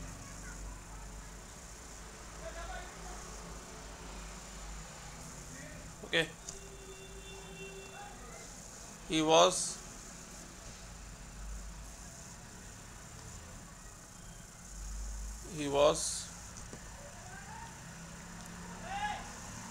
the 10th Sikh Guru.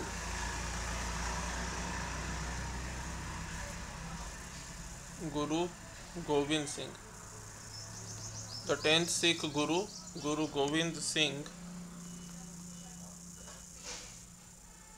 appointed him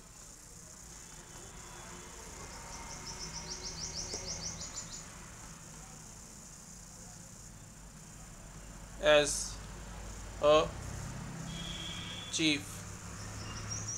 The 10th Guru, Guru Gobind Singh, appointed him as a chief to fight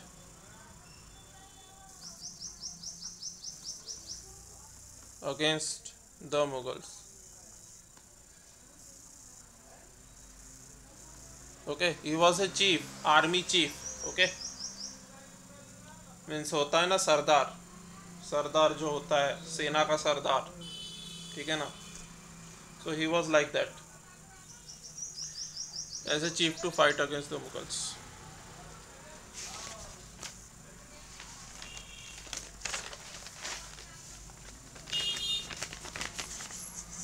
Now in the term Shah-e-Bekhabar, I will write that also. Shah-e-Bekhabar. Okay, so for non-Hindi people, you must know this thing, that Shah means king and Bekhabar means careless. Okay, literal meaning is this. Then comes the second later Mughal king. Later Mughal king number 2, which was Jahandar Shah.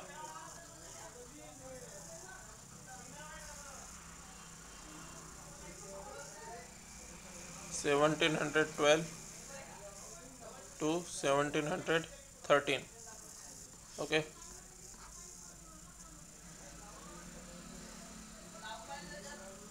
Now, how did he become king? Jahandar Shah 1712 to 1713. He became emperor.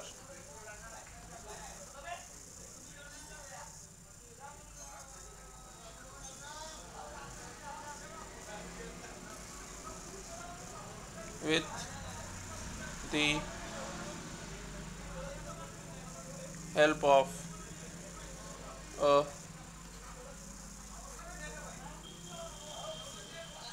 prominent noble of the Irani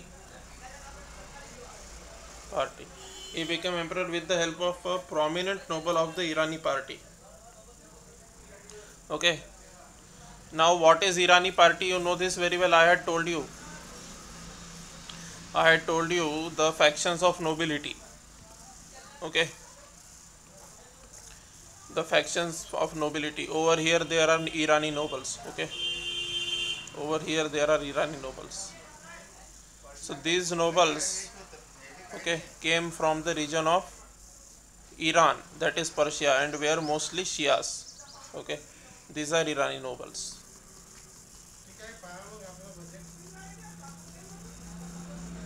So Jahandar Shah became emperor with the help of prominent noble of the Irani party. The the the name of this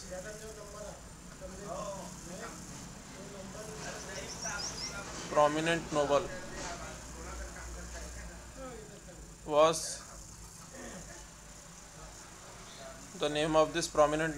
Zulfikar Khan.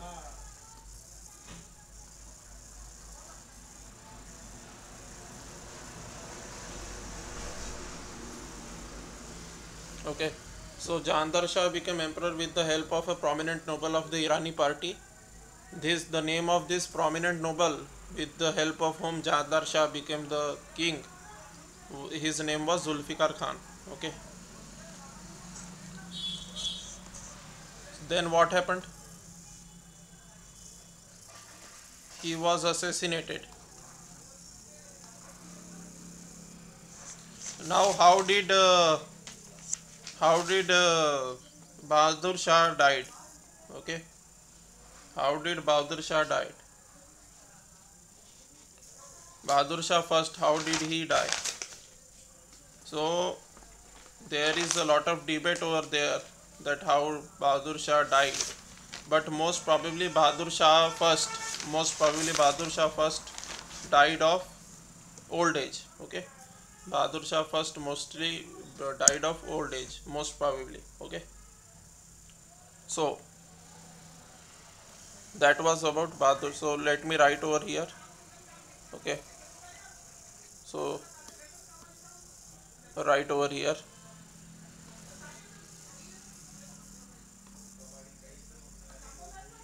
Most probably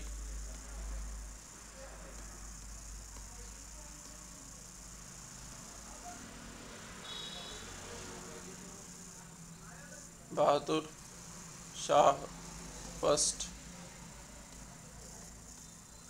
died of old age. Okay. Debatable. It is debatable.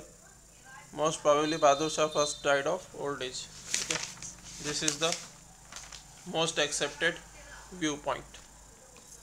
Then Jahandar Shah. He became emperor with the help of a prominent noble of Irani party. The name of this prominent noble was Zulfikar Khan. Jahandar Shah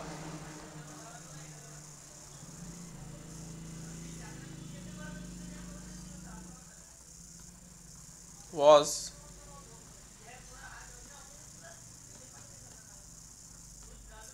assassinated by Said brothers. Okay. Jahandar Shah was assassinated by Said brothers, another nobility. Okay, another nobility who wanted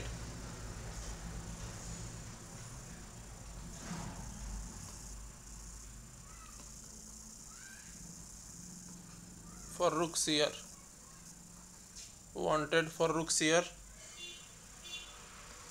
to become Mughal emperor. Okay.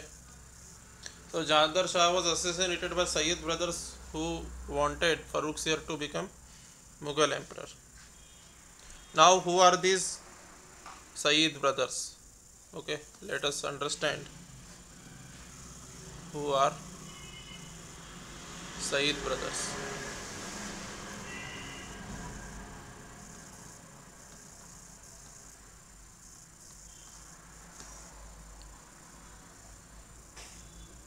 They were Abdullah, Abdullah Khan and Hussain Ali. Abdullah Khan and Hussain Ali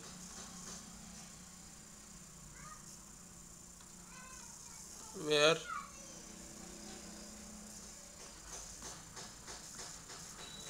prominent nobles of the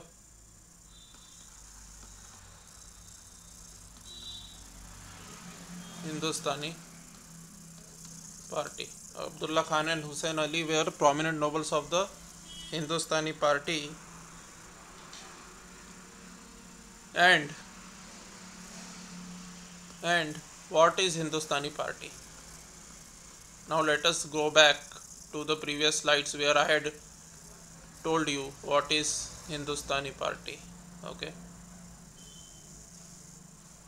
See, Hindustani nobles were called Hindustanis because their ancestors were living in India for many generations. Okay. So Hindustanis were also from Central Asia and Arabia, etc. But they were called Hindustani because their ancestors were living in India for many generations. Okay, 12, 13 generations like that they were living in India. Okay. So Sayyid brothers were from the Hindustani party. Sayyid brothers were from Hindustani party. Okay, so Abdullah Khan and Hussain Ali were prominent nobles of the Hindustani party.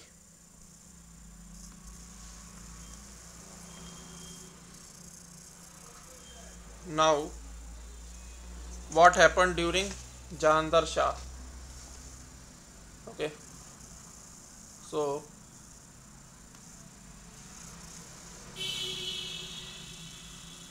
Jahandar Shah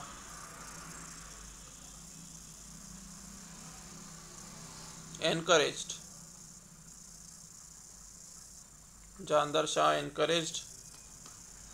the practice.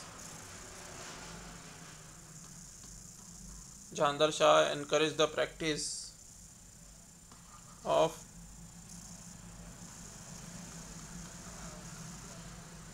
ijara or ijra. Okay, means ijara oblique ijra. Okay, so Jahandar Shah encouraged the practice of ijara or ijra. Okay,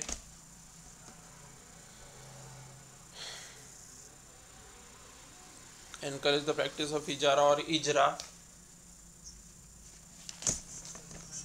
What does it mean by ijara or ijra? What does it mean by ijara or ijra? Okay,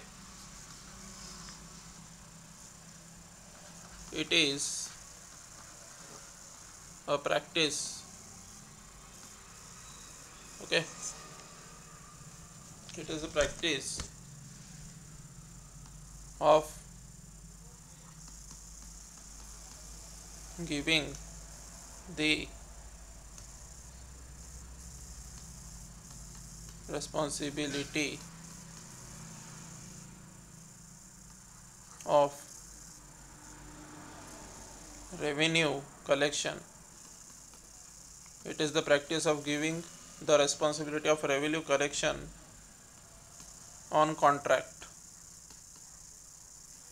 Okay, means I will give you the land. Okay, I will give you the land, you only collect the revenue also. Okay, usually what happened is that, usually whenever land was given to someone, he was bound to give the tax collection to the center, means to the Mughal king.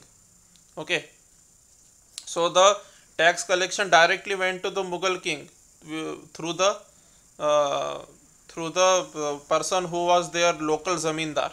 Okay, so the local zamindar directly took the tax from the arm took the tax from the people living there in his constituency, and the tax went to the Mughal government, and then the Mughal government gave the zamindar some pension or some salary. But over here, what did Jahandar Shah do? Jahandar Shah started the practice of ijra or ijara. It is a practice of giving the responsibility of revenue collection to the zamindar himself. Okay, directly the revenue whatever he gets, he will keep with himself. Okay, so it on contract. Suppose on contract means, suppose I have this village with me. Okay, and suppose first what used to happen, 10,000 rupees were collected from this village. Then this, and there is the Mughal king. Okay, who is sitting in Delhi. Mughal king is sitting in Delhi. So this 10,000 rupees went to the Mughal king. Okay, via the zamindar. Okay, via zamindar. Now what happens is that in ijra what will happen is that, instead of giving 10,000 rupees to the Mughal Delhi king Mughal, instead of giving him 10,000 rupees, what the zamindar will do in ijra system is that he will keep the tax collection with himself. Okay, and he will pay some and first what used to happen, 10,000 rupees used to go to the Mughal king, and then the Mughal king used to give this zamindar some salary. Okay, then the salary was given to this zamindar. Now in under ijra, this 10,000 rupees will be kept with the zamindar himself. Okay, the zamindar will decide how much to give to the king. Okay, so on contract, revenue collection on contract, ठेके पे दे दिया उसको. ठीक है ना, ठेके पे दे दिया, ठेके पे दिया, रेस्पॉन्सिबिलिटी ऑफ रेवेन्यू कलेक्शन ठेके पे दे दिया. Okay, revenue collection on contract, this proved detrimental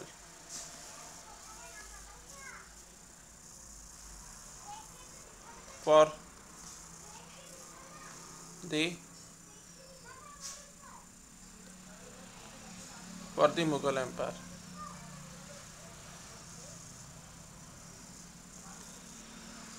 Okay, now who was Farrukh Seer?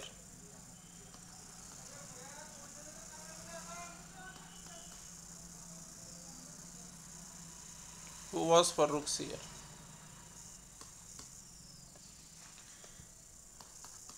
He was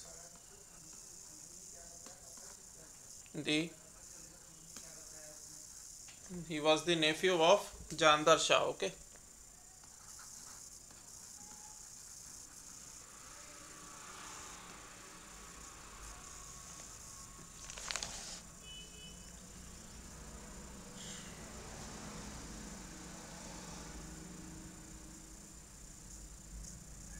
how do we define ijra? Okay, ijra or ijara. Definition: in answer writing you can use this definition. Okay, It is delegation of tax collection, means decentralized power, basically decentralized power. Okay, it is the delegation of tax collection, making local zamindars, making local zamindars powerful. Okay,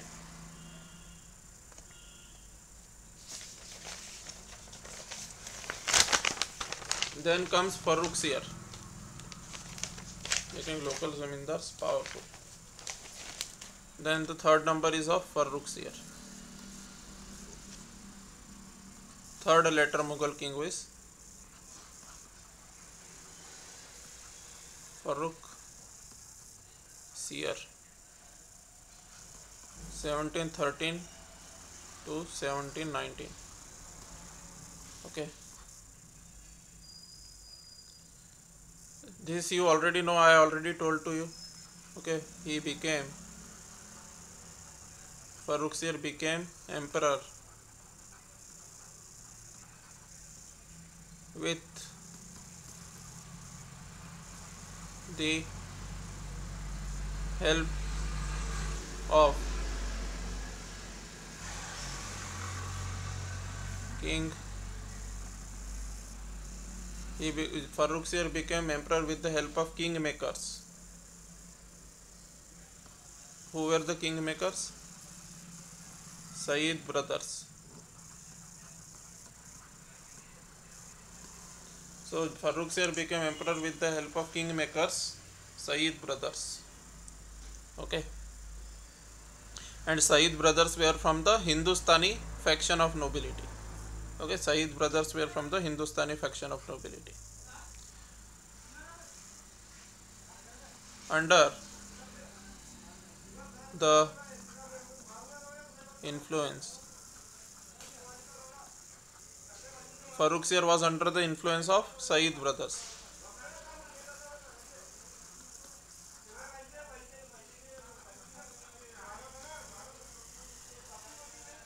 Under the influence of Sayyid brothers, he followed a tolerant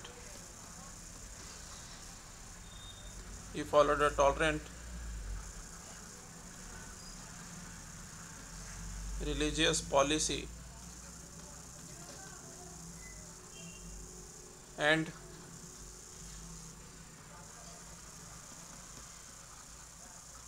abolished jizya. Okay, and abolished jizya. What is jizya? We will learn about it later. Okay, under the influence of Sayyid brothers, he followed a tolerant religious policy and abolished jizya. What is jizya tax?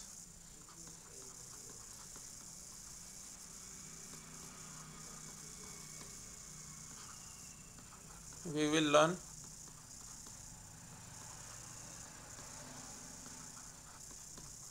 after a while. Okay, so have patience. Abolish jizya.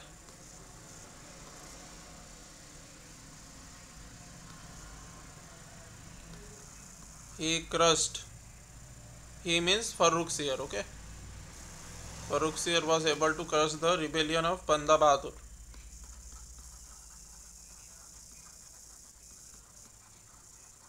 which Bahadur Shah first was not able to do. Okay, Farrukh Seer crushed the rebellion of Banda Bahadur,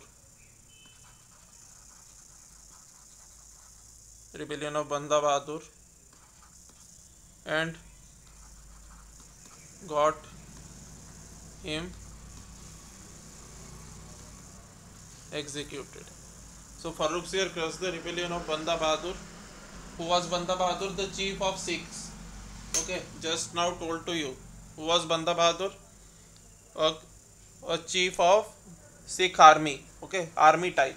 Okay, not exactly army, but the Kabila. Okay, the militia which was formed to fight against the Mughal by the 10th Guru of the Sikhs, which I already told to you. Okay, so Farrukhsiyar crushed the rebellion of Banda Bahadur and got him executed. Who was Banda Bahadur? Once again, let's see. Okay, who was Banda Bahadur? See over here. Okay, 10th Sikh Guru, Guru Gobind Singh, appointed him as a chief to fight against the Mughals. Okay, this is Banda Bahadur. And Banda Bahadur was, see, during the reign of Bahadur Shah first. Okay, during Bahadur Shah first, what happened? What happened during Bahadur Shah first? Okay, under Bahadur Shah first tried to make peace with Sikh chiefs, but Sikhs raised the banner of revolt under the leadership of Banda Bahadur. Okay, so Bahadur Shah first was failure in crushing the revolt of Sikhs. Okay, then who came after Bahadur Shah first? Jahandar Shah came. He also could not do anything. Okay, then came Farrukhsiyar. Okay, so Farrukhsiyar crushed the rebellion of Banda Bahadur and got him executed. Okay, and got him executed. He granted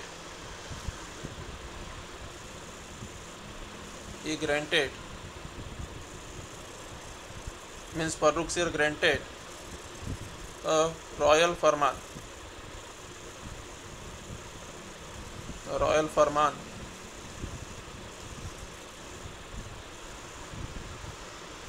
to the,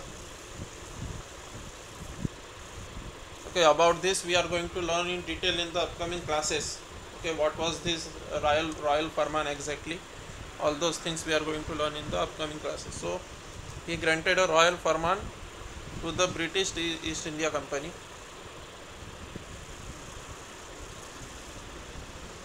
He granted a royal farman to the British East India Company in 1770. Okay, who granted royal farman? Farrukhsiyar granted a royal farman to the British East India Company in 1717. What is this royal farman? We are going to see this also. This gave them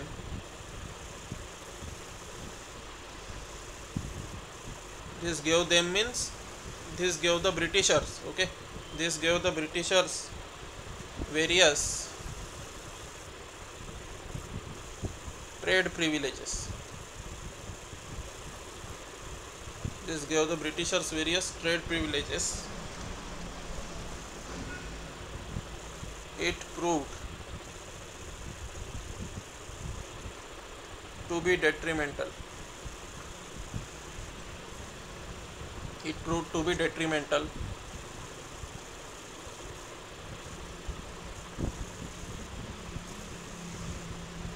For the Mughal Empire.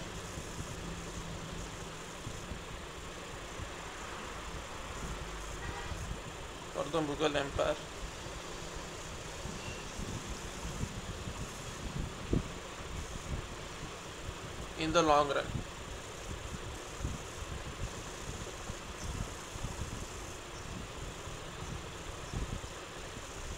Okay, so he granted a royal farman to the British East India Company in 1717.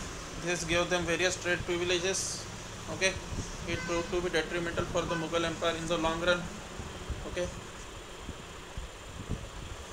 now what does it mean by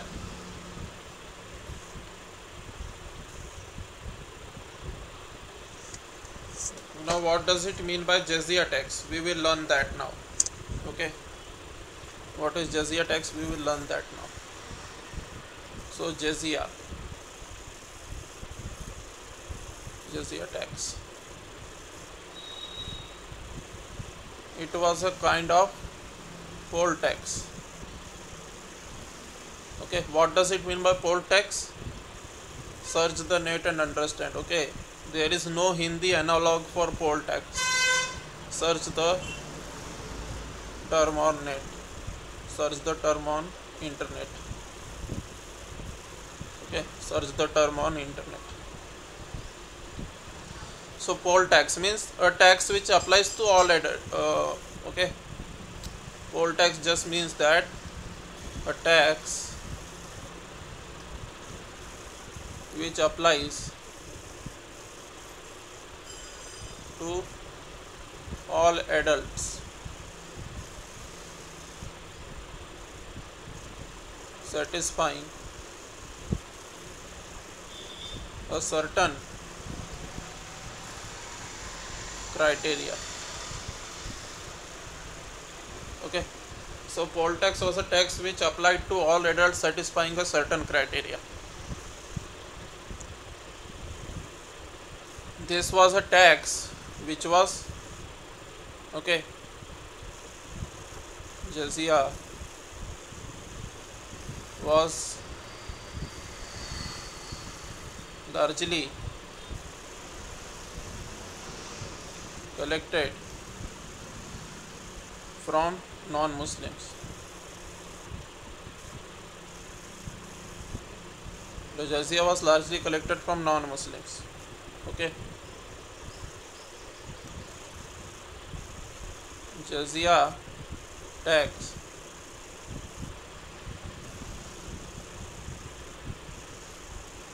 guaranteed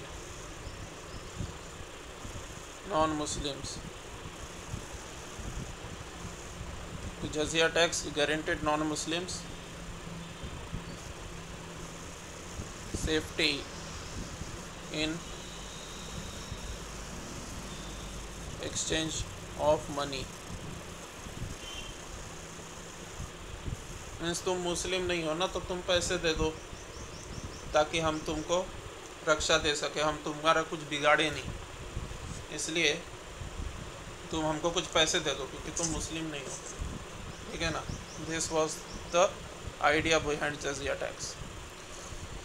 जजिया tax guaranteed non Muslim safety in exchange of money. Okay, jizya tax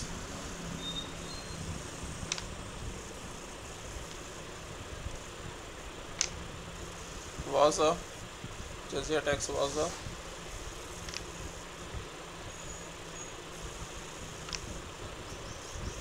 discriminatory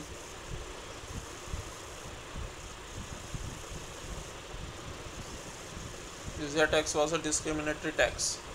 Okay, it was hated by non-Muslims.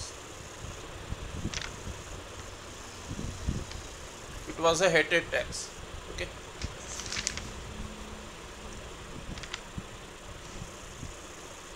this is an important point which can be asked in the examination, that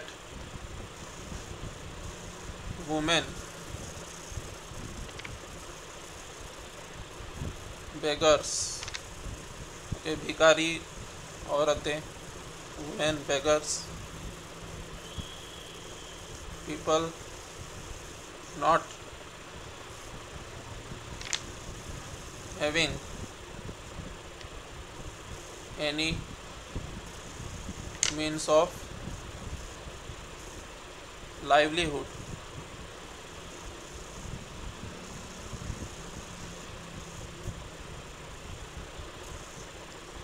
were exempted from jizya tax.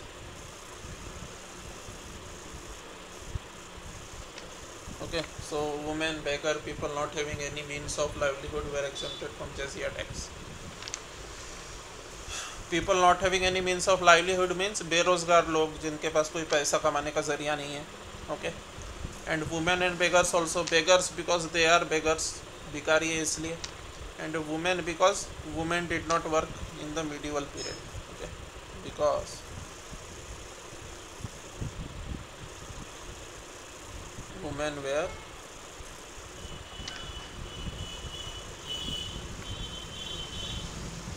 unemployed in during that time. Okay, unemployed during that time. That was not a time when women used to work. Okay, women working for women earning money is a modern day concept. Women earning money is a modern day concept. In those olden days, women were unemployed. They were restricted to their home kitchen. Okay, so because women were unemployed during that time. Now what does it mean by royal firman? What does it mean by royal firman? Let us understand. What is royal firman? Okay,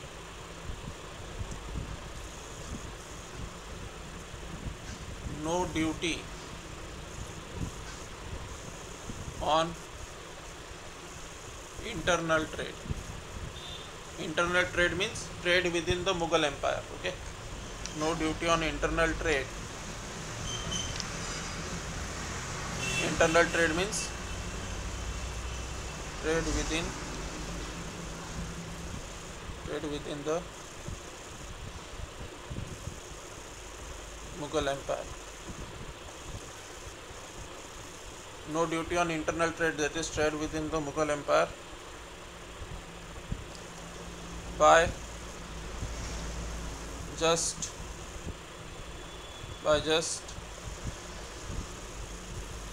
just paying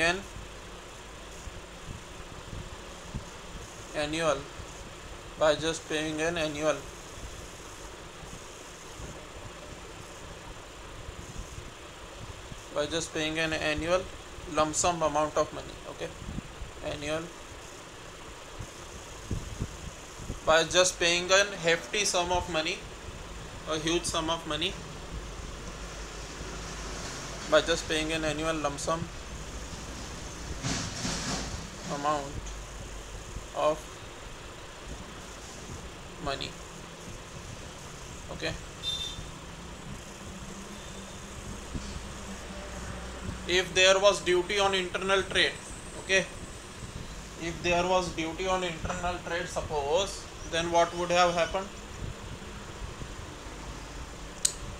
If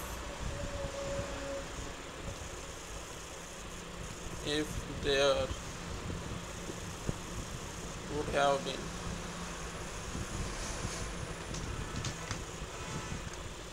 duty, अगर duty रही होती internal trade पे तो क्या होता वो बता रहा हूँ. ठीक है ना. If there would have been duty on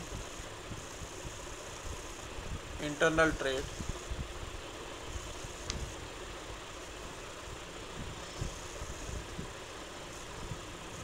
Britishers would have to pay more. Okay, as compared to, Britishers would have to pay more as compared to an annual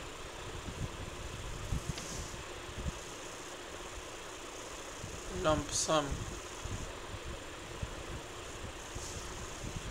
amount of money,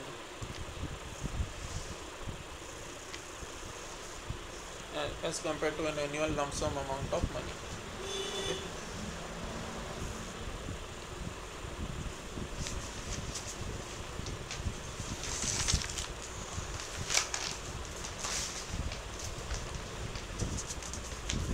Then what happened?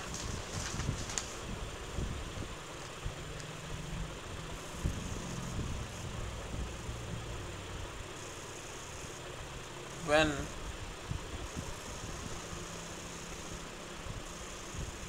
Farooq Seer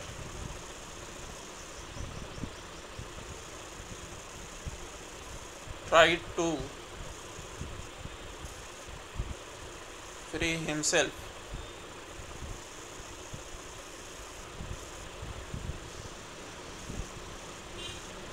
from the grip of Said brothers. When Farooq Seer tried to free himself from the grip of Said brothers, he was assassinated by them. Okay, he was assassinated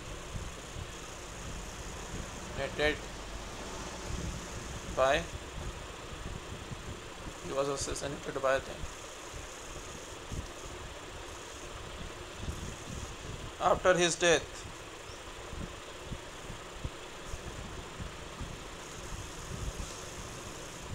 after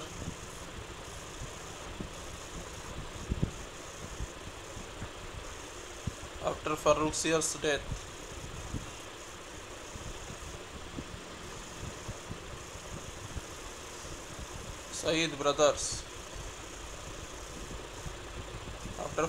death, Said brothers raised 3 more Mughal emperors, puppet Mughal emperors. Okay, raised 3 more Mughal emperors.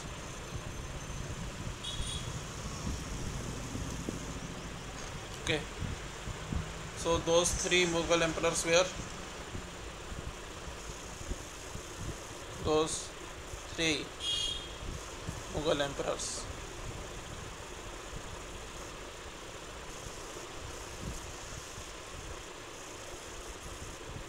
Those 3 Mughal emperors were, who were those 3? Number 1 was Rafi-ud-Darjat. Okay, Rafi-ud-Darjat. Okay, who died of TB, died of tuberculosis. Then number 2 after Farooq Seer, number 2. Okay, this was number 1 after Farooq Seer, then number 2 after Farooq Seer. Rafi-ud-Dawla. Okay, he died of dysentery.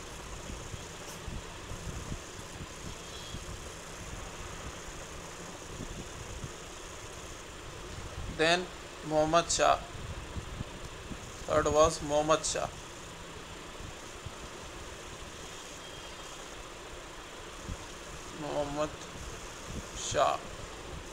Okay, these were raised in quick succession. Okay, raised in quick succession.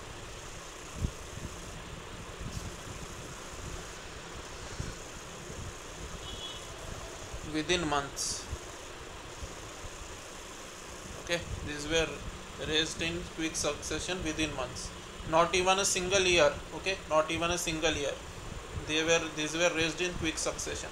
1 साल भी राज नहीं किया रफ़ी-उद-दौला ने, कुछ महीनों के लिए ही राज किया. उसके बाद में नया राजा को सईद ब्रदर्स ने अपॉइंट कर दिया. Okay, now Rafi-ud-Darjat. What happened during Rafi-ud-Darjat we will learn. So number 4 later Mughal king is your Rafi-ud-Darjat.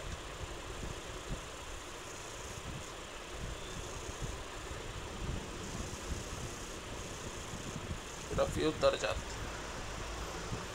1719. Okay, he ruled for a few months. Okay, he stayed. Rafiud Darjat, he stayed as a Mughal emperor for few months only. For few months only. He was, I already told you, for few months. He was like a puppet. What does it mean by puppet? Puppet means Katputli. Okay, Katputli. He was like a puppet, that is Katputli.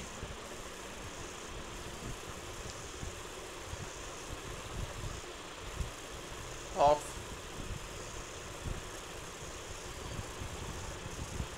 Said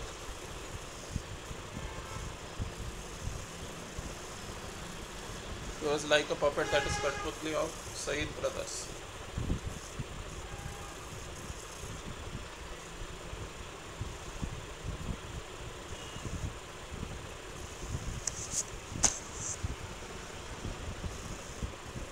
Okay, what did Rafiud Darjat do? Rafiud Darjat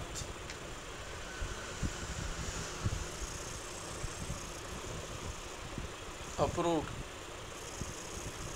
the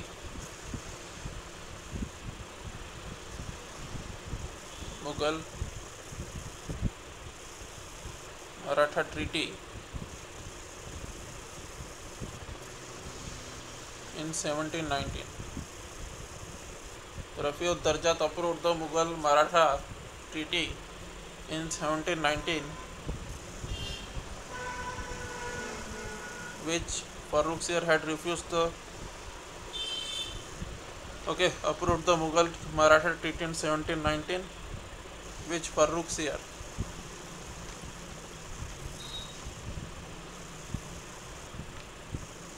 Sir had refused to sign.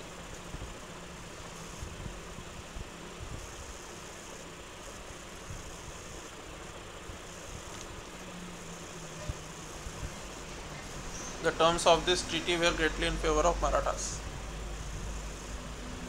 Mughal Maratha Treaty in 1719, which Farrukh Sir had refused to sign. The terms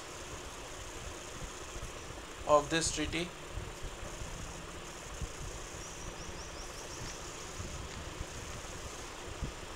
were greatly in favor of Marathas.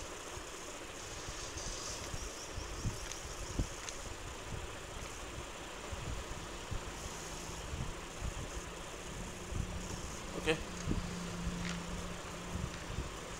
greatly in favor of Marathas. Now the question arises, what is this Mughal Maratha Treaty of 1719?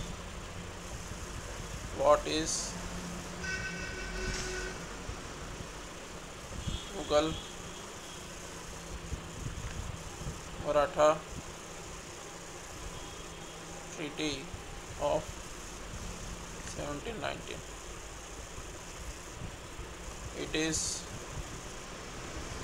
It will be taught, it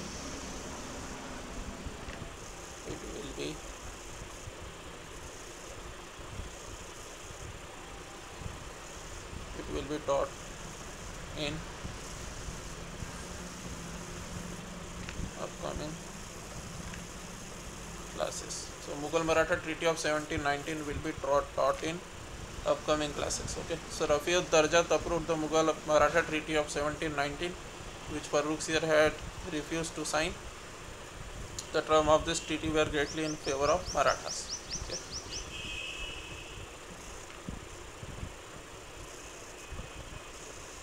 Now the fifth one, fifth later Mughal king, fifth important later Mughal king, Muhammad Shah.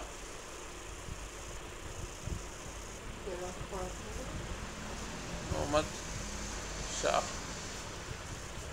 He ruled from 1719 up to 1748. Okay. He ruled from 1719 up to 1748. Muhammad Shah.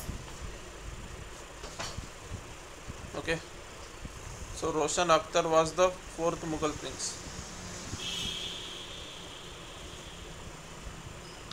Now Muhammad Shah. This is fifth later Mughal king. Fifth later Mughal king, but fourth one raised by the Saeed brothers. Okay. So Roshan Akhtar was his real name. Muhammad Shah. His real name was Roshan Akhtar. So Roshan Akhtar was the fourth Mughal prince. Fourth Mughal prince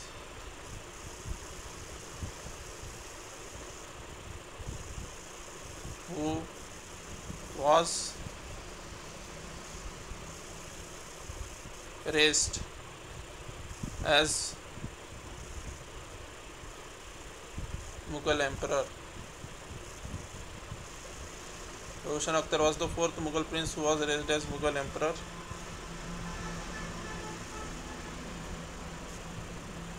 by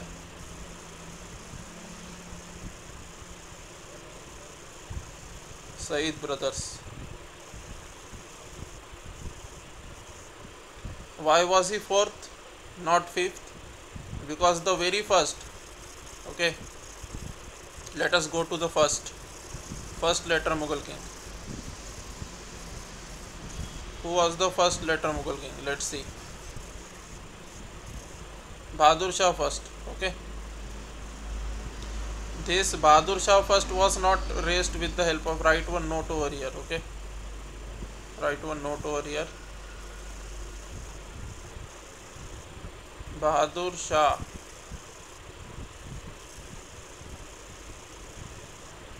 first did not become king with the help of Saeed brothers. Okay. Bahadur Shah first did not become king with the help of Saeed brothers. Saeed brothers come into picture. Saeed brothers come into picture where? Saeed brothers come into picture over here. Okay. No, not over here also. Okay. They come into picture from Farrukh Sir onwards. Okay. From Farrukh Sir onwards they come into picture. Saeed brothers come into picture from Farrukh Sir onwards. So Farrukh Sir is number one. Let us write with red color. Let us mark with red color the Saeed brother kings. Okay. Saeed brother kings. Let us mark with red color the Saeed brother kings. So number one Saeed brother king. Okay. Number one is this. Number one Saeed brother king. Okay. Then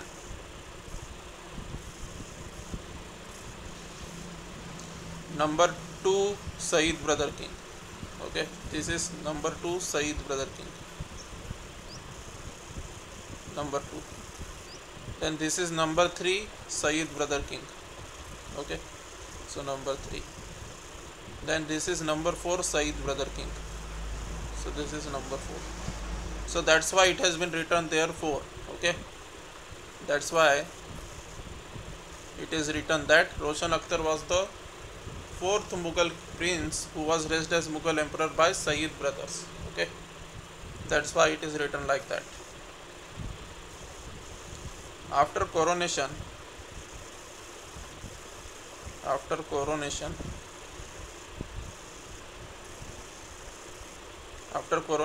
what does it mean by coronation?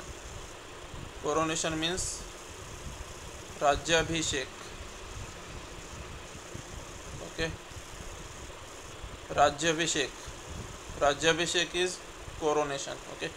After coronation, he took the title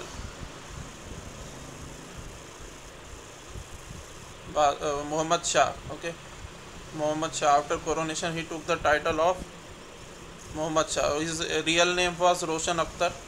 Roshan Akhtar took the title of Muhammad Shah. Okay.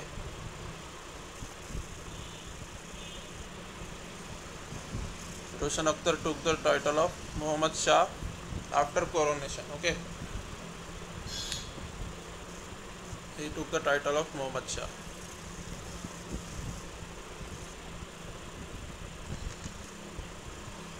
Now, one important fact over here. Okay.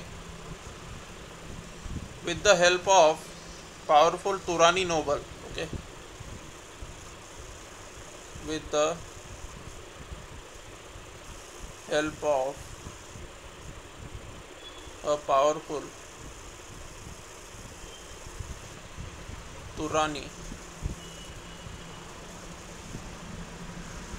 noble, Nizamul Mulk,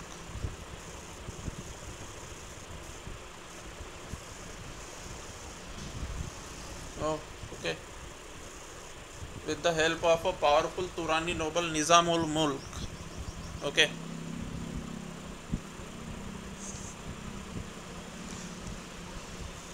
Muhammad Shah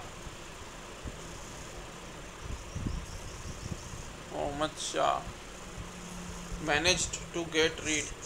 Okay. Muhammad Shah managed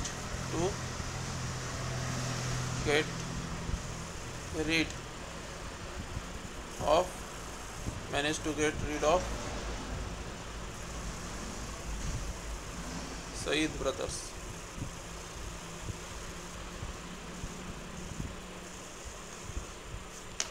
With the help of powerful Turani noble Nizamul Mulk. Okay. With the help of a powerful Turani noble. Now what does it mean by Turani noble? Let us go back.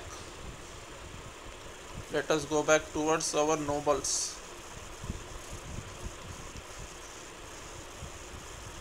Where are Turani noble?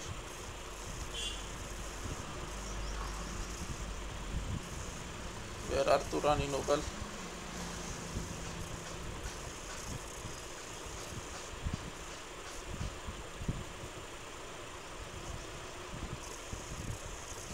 Where are our Turani? Yes, Turani nobles. Central Asian region. Okay. Turani nobles. These nobles came from the Central Asia region. Okay. So over here also it is written somewhere. Okay. Turani came from Central Asia. Okay. And present day Turkmenistan, Uzbekistan. Turani came from Central Asia and present day Turkmenistan, Uzbekistan. Okay.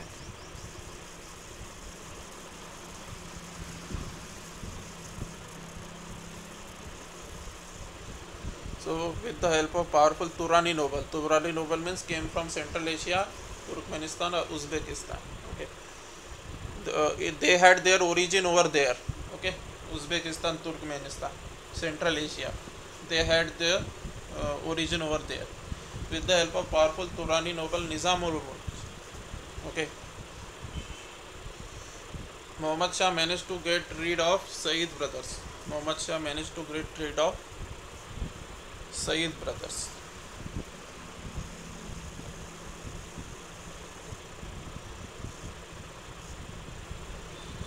So this is an important point, that with the help of a powerful Turani noble Nizamul Mulk, Muhammad Shah managed to get rid of Saeed brothers.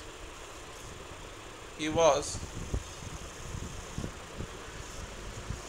a great patron. He was a great patron of music and cultural activities.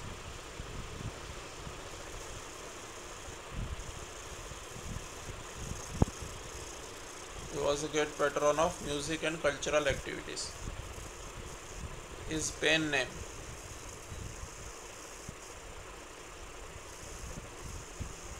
His pen name was Sada Rangila.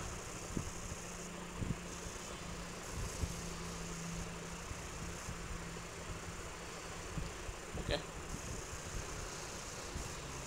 Sada Rangila. His pen name was Sada Rangila. Muhammad Shah's pen name was Sada Rangila. His real name was Roshan Akhtar. Okay. He was a great patron of music and cultural activity. His pen name was Sada Rangila. Okay. He was licentious.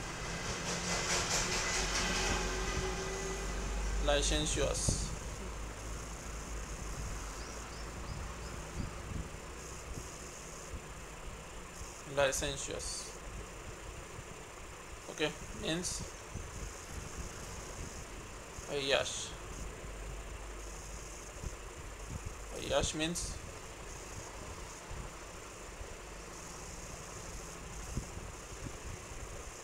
sexually bad character. Okay. Great patron of music and cultural activities. He liked wine and women, playing chess, doing doing making poems, shero shairi. Okay.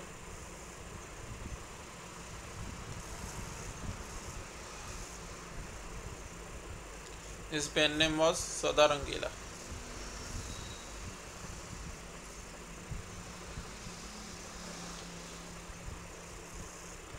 So he is also called as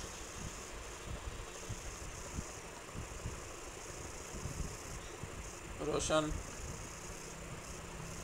Akhtar oblique Muhammad Shah oblique Roshan Akhtar oblique Muhammad Shah oblique Sada Rangila.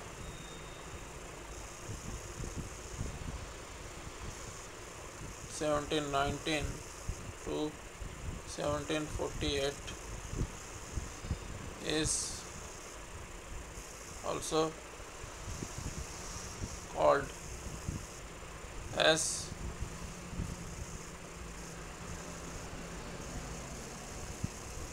Muhammad Shah Rangila. Okay. He is also called as Muhammad Shah Rangila. In some textbooks, in some of the textbooks, you will find this name, Muhammad Shah Rangila. You will find this name, Muhammad Shah Rangila, in some of the textbooks. Okay.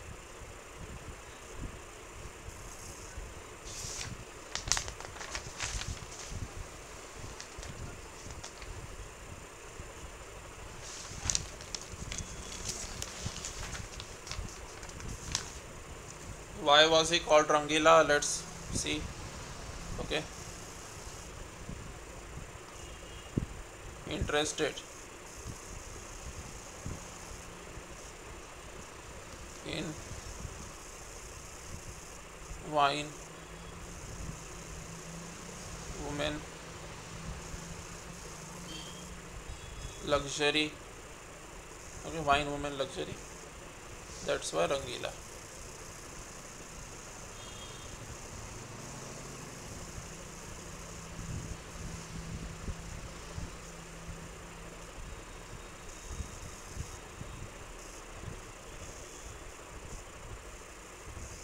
That's why called as Rangila.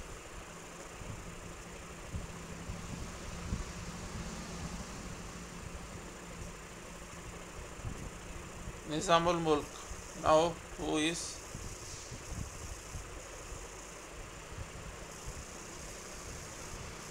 Nizamul Mulk?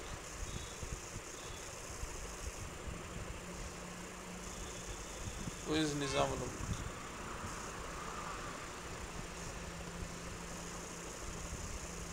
Nizamul Mulk. Nizamul Mulk is the person, Nizamul Mulk is the person who founded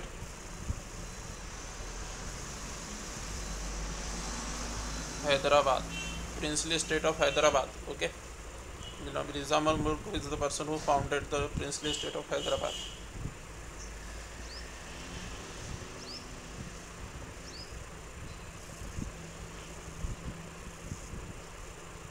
Nizamul Mulk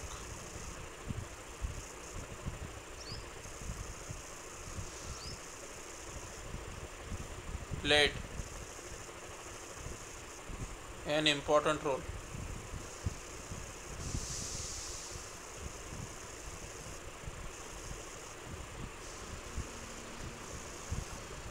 in the end of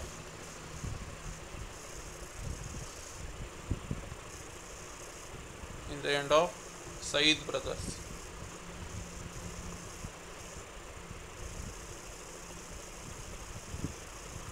Nizamul Mulk played an important role in the end of Said brothers. Where did the Said brothers end? Where did Said brothers end? Muhammad Shah ended. Get rid of means ended Said brothers with the help of Nizamul Mulk. Okay. So Said brothers were ended by Muhammad Shah Rangila. Muhammad Shah Rangila ended Said brothers. Okay. So Nizamul Mulk played an important role in the end of Said brothers.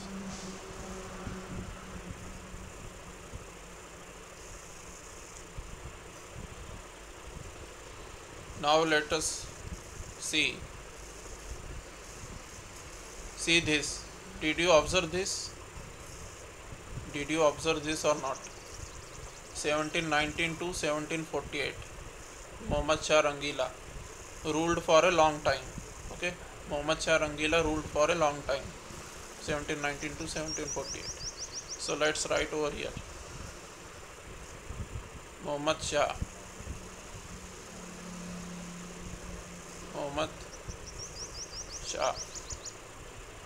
Rangila. Let me write properly yaar, what is there in it. Muhammad Shah Rangila. Okay, Muhammad Shah Rangila went in when 1719 till 1748. Okay, so Muhammad Shah Rangila 1719 to 1748 ruled for long time. Because why did he rule for long time? Because he was not interested. Because he was not interested in ruling at all. Okay, as he was not interested in ruling at all, everything was left to the nobles. So why will the noble topple him? Okay, he was not interested in ruling at all. So the nobles did not try to topple him. Okay, so the nobles did not try to topple him. He left everything. He left everything to the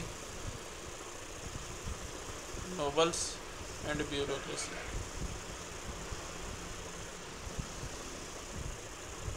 He left everything to the nobles and bureaucracy.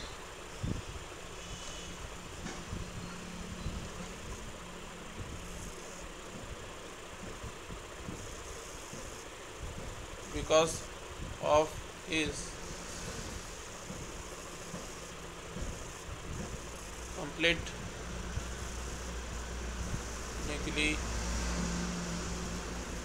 negligence towards his kingdom, because of his complete negligence towards his kingdom, he was criticized by many historians. He was criticized by many. He was criticized by many historians.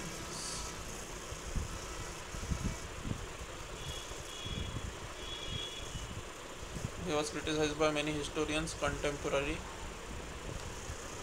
to him. Okay.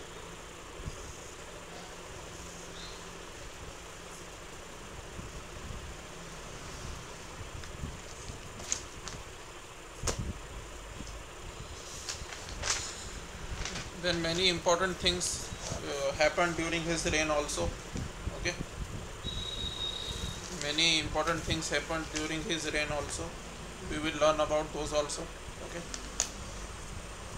He was criticized by many contemporary historians to him. Okay. So what blunders happened during, we will learn in just a while. Okay. After just a while we will learn. Yes. Welcome once again, friends. So we will continue our discussion on Muhammad Shah Rangila. Okay. So Muhammad Shah Rangila ruled from 1719 to 1748, as already told to you. Okay, and ruled for a long time because he was not interested in ruling at all. So the nobles did not try to topple him, because the nobles felt that there is no interference of him taking place at all. So nobles were free to do everything they want. So he left everything to the nobles and bureaucracy. Because of his complete negligence towards his kingdom, he was criticized by many contemporary historians. Okay, who was criticized? Muhammad Shah Rangila was criticized. Okay, Muhammad Shah Rangila was criticized by many of his contemporary historians. Okay. Now what happens? What further happened during his reign? Okay, let's write over here. During the reign of Muhammad Shah Rangila, let's write. During the reign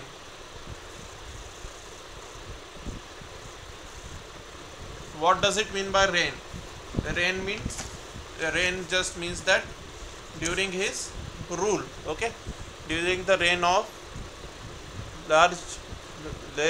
during the reign of Muhammad Shah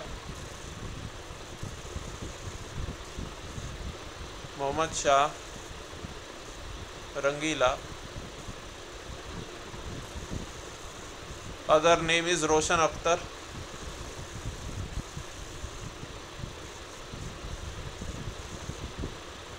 And another name is Sada Rangila.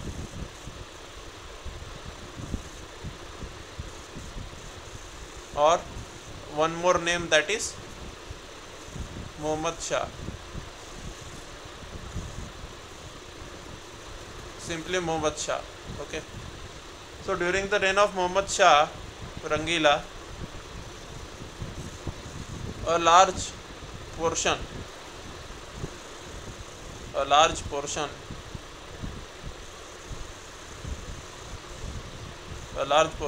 of Mughal Deccan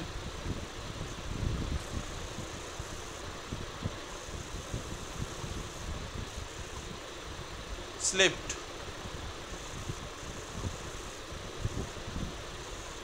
from the hands, because he was ignorant. He was ignorant towards his kingdom. As he was ignorant towards his kingdom, so obviously a large portion of Mughal Deccan slipped. Okay, from the hands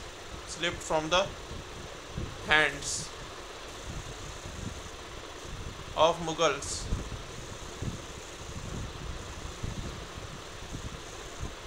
because Nizamul Mulk, okay, because Nizam ul Mulk, okay. Now a large portion of Mughal Deccan. Let us first understand what is Mughal Deccan. Okay, what is Mughal Deccan? Let us first understand with the help of a map. Okay, with the help of a map, we will understand what is Mughal Deccan.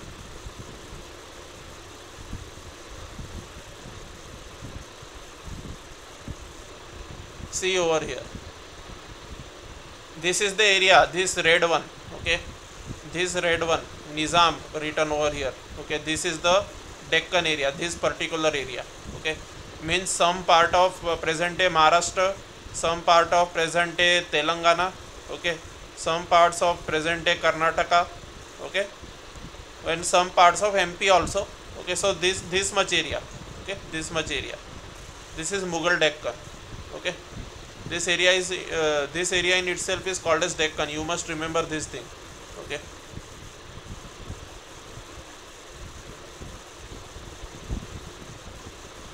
So let us see. Okay, so during the reign of Muhammad Shah Rangila, a large portion of Mughal Deccan slipped from the hands of Mughals because Nizamul Mulk. Who is this Nizamul Mulk? Okay, we have learned this. Who is this Nizamul Mulk? Let us see. Who is this Nizamul Mulk? Who is this Nizamul Mulk? Let us see. Who is this Nizamul Mulk?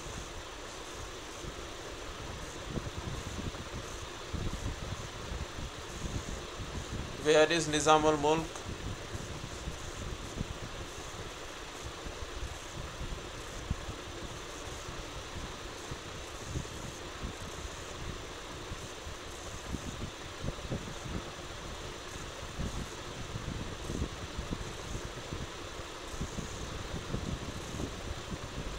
Let us see.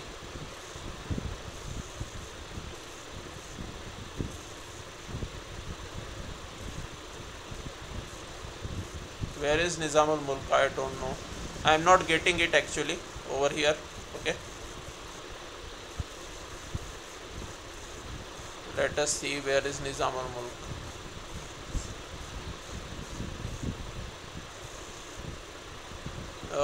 Over here somewhere it is Nizamul Mulk. He was the founder of the de facto independent state of Hyderabad. Okay. He was the founder of independent state of Hyderabad.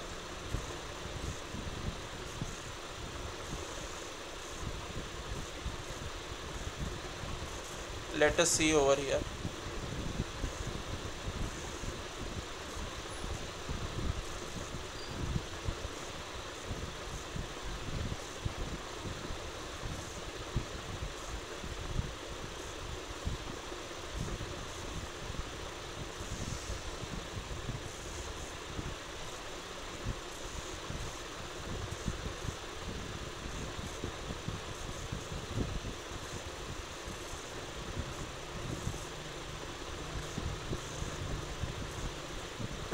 Over here. Okay. Turani noble. Who was Nizamul Mulk? Nizamul Mulk was a Turani noble. Okay. Nizamul Mulk was a Turani noble who was the founder of de facto independent state of Hyderabad. Okay. And Muhammad Shah. Okay. Muhammad Shah Rangila. Muhammad Shah Rangila managed to get rid of Sayyid brothers. Okay, Muhammad Shah Rangila managed to get rid of your Sayyid brothers, which was another nobility, with the help of Nizamul Mulk. Okay, this was the role of Nizamul Mulk. And who were Sayyid brothers?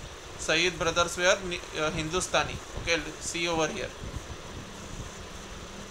See over here. Who were Sayyid brothers? Sayyid brothers. Okay. Zulfikar Khan was of Irani party. This also you should remember. Zulfikar Khan was of Irani party. Okay, and your this your which king? Let us see.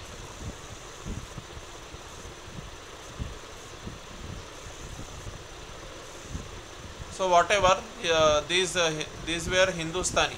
Okay, see, Turani means Nizamul Mulk. Example of Turani example is Nizamul Mulk. Okay, Nizam ul Mulk is an example of Turani faction.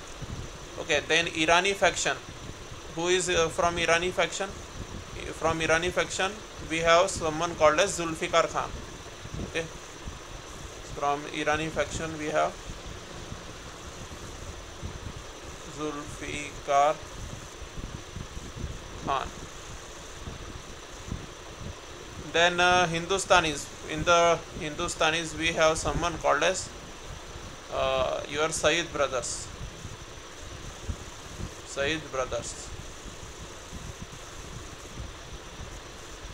And Afghans. Who were Afghans? It will come later on. Okay. Let us see over here some more things. It will also lead you towards a little bit of revision.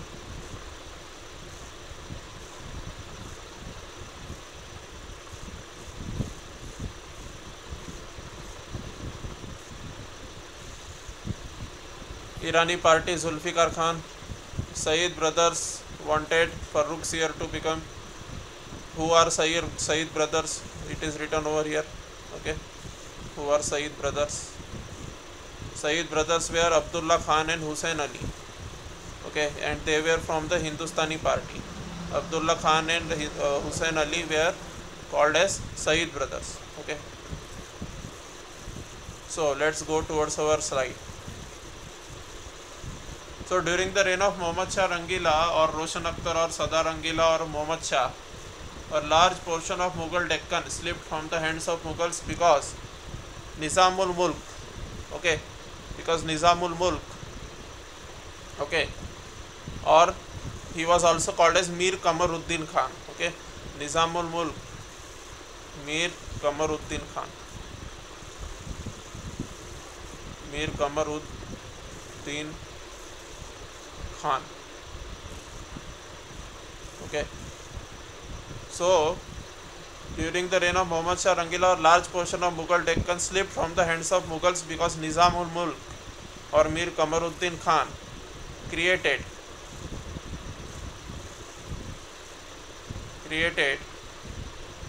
a de facto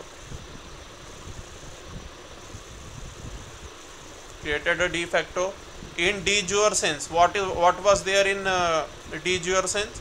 In de jure sense, Muhammad Shah Rangila was the authority. In legal terms means in de jure sense. Okay, but in de facto sense, Nizamul Mulk was ruling independently. Okay, so Nizamul Mulk or Mir Kamaruddin Khan created a de facto independent state. De facto independent state of Hyderabad.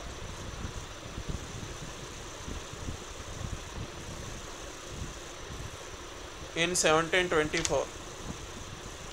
Okay, so Mir Kamaruddin Khan or Nizamul Mulk created a de facto independent state of Hyderabad in 1724 during the reign of Muhammad Shah Rangila. Okay, this thing you must remember.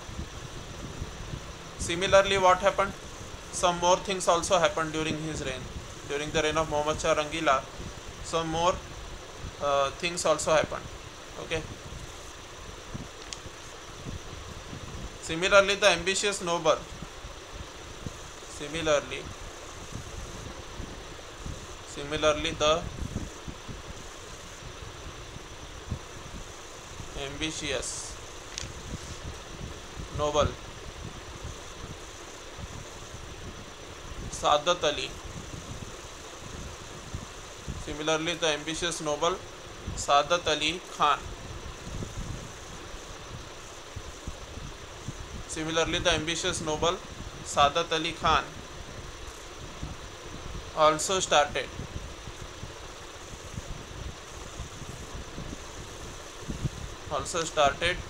behaving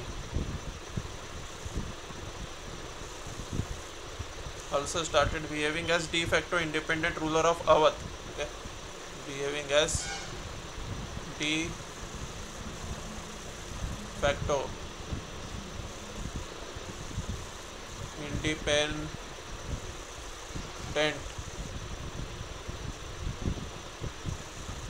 ruler of Awadh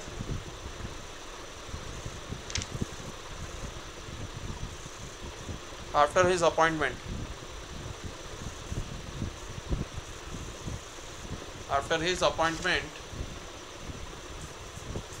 as the Mughal governor of Awadh. Okay, let us see over here for just an instance. Wait, okay, for just an instance. Wait. So started behaving as de facto independent ruler of Awadh after his appointment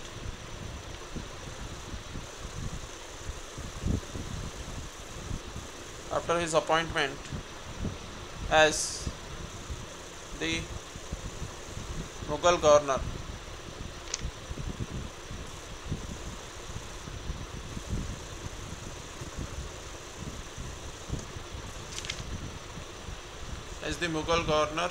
Of Awadh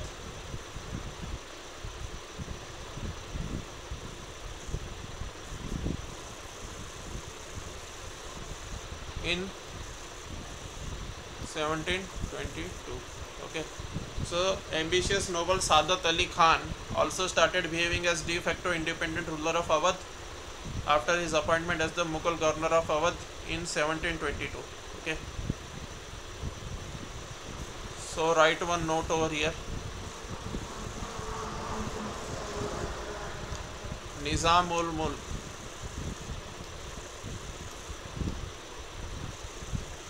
Mulk is equal to Mir Kamaruddin Khan.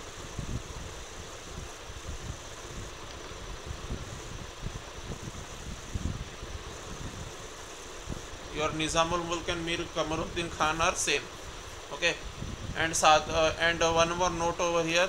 Just this can come in the match the following thing. Okay, probable match the following question.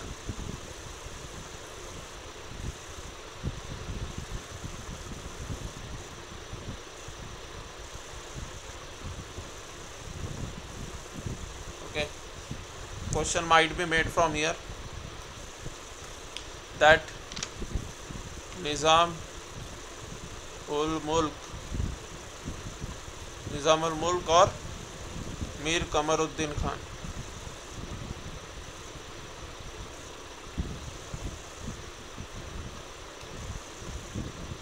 is equal to de facto independent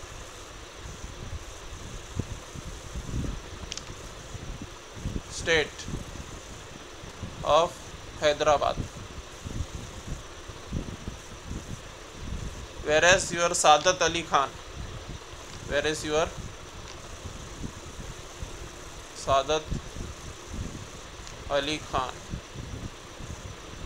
okay, is equal to Sadat Ali Khan is equal to de facto independent ruler of Awadh. Okay, de facto independent ruler of Awadh. Okay, now where is Awadh? In UP. Awadh is in UP. Look over here. We will see where is Awadh. Okay, where is Awadh? We will look.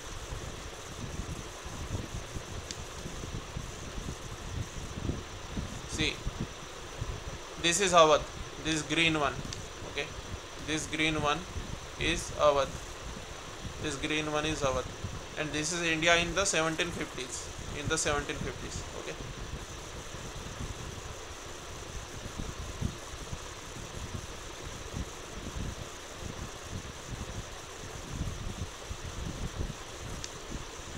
Okay,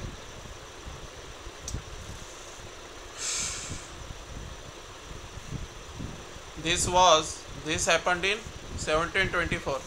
This Mir Kamaruddin Khan de facto, this thing happened in 1724. Okay, and Sadat Ali Khan, this thing happened when de facto independent ruler of this Hyderabad thing happened in 1724, and Sadat Ali Khan de facto independent ruler of Awadh, this happened in 1722. Okay, so although exact year is not important, write one note over here. Okay, write one note.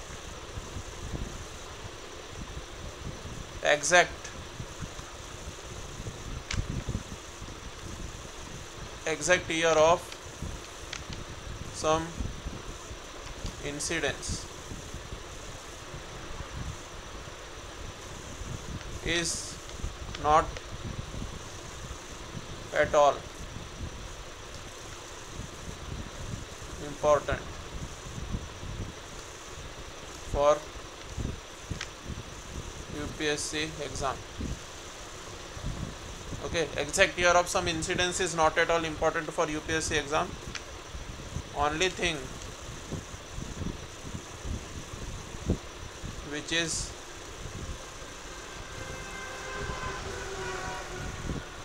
important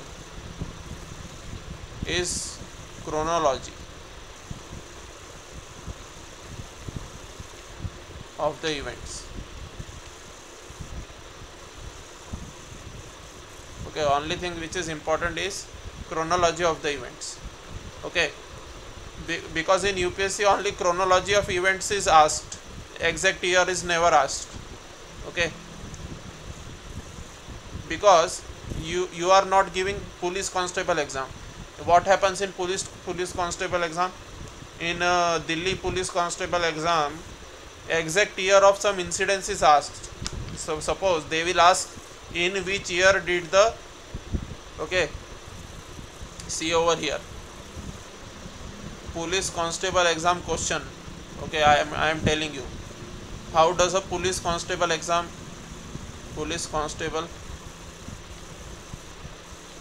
question.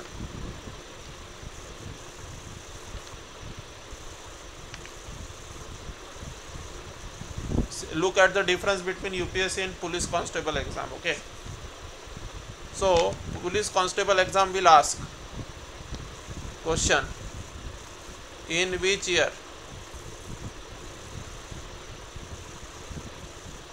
did the Battle of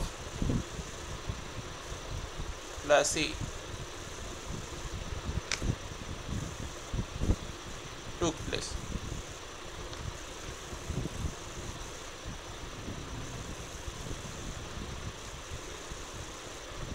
In which year did the Battle of Plassey took place? Okay, then your options will be something like this.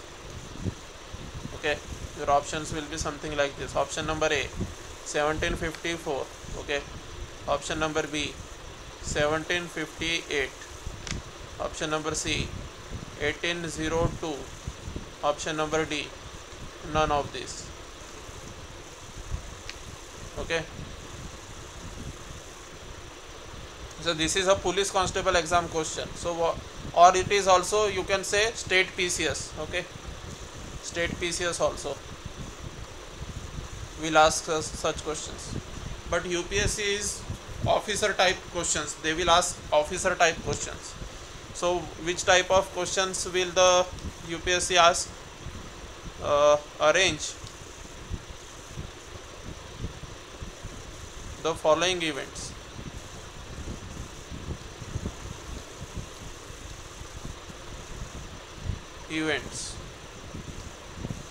In chronological order.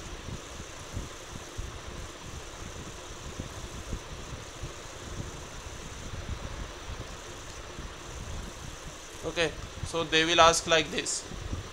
What they will ask?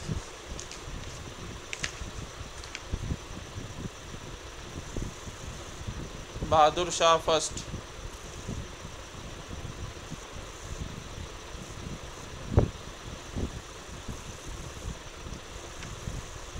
became the king.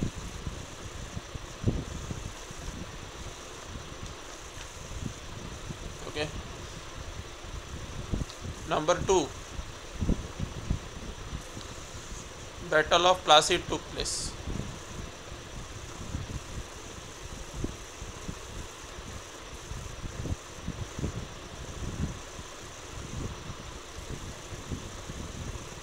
Number 3, Battle of Buxar took place.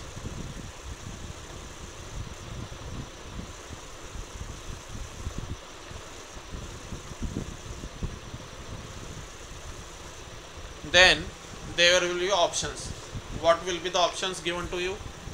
Options, your options, I will give your options over here. Okay, I will give your options over here. Look at the options. This is UPSC question. This type of questions are asked in UPSC. Those faltu questions are never asked in UPSC. That in which year Amuk incidents took place, a particular incident, when did it take place. Such questions are asked in state PCS. Okay. So option number A, 1, 2, 3. This is the order.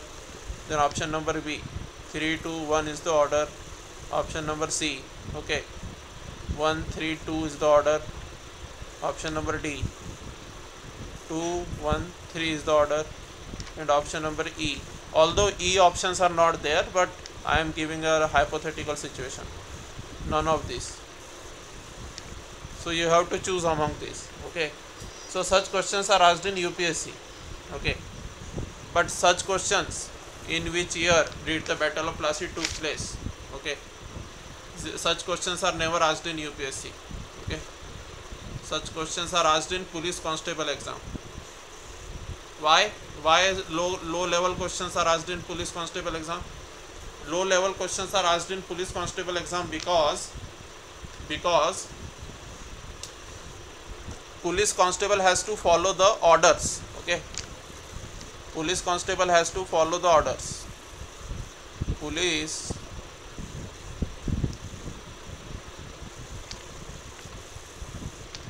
constable has to simply follow the orders.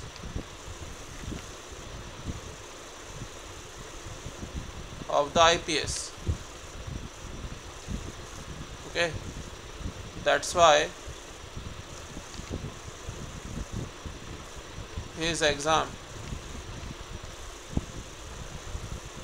also contains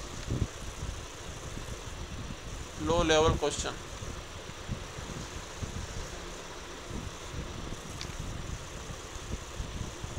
Which are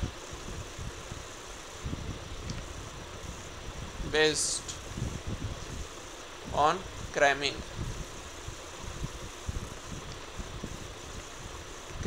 from a guide. Okay, based on cramming from a guidebook.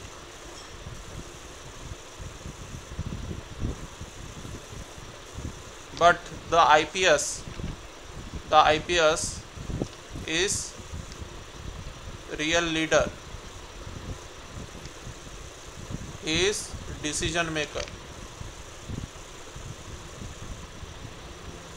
So his exam UPSC consists of very logical questions. Okay, that's why the exam also consists of logical questions.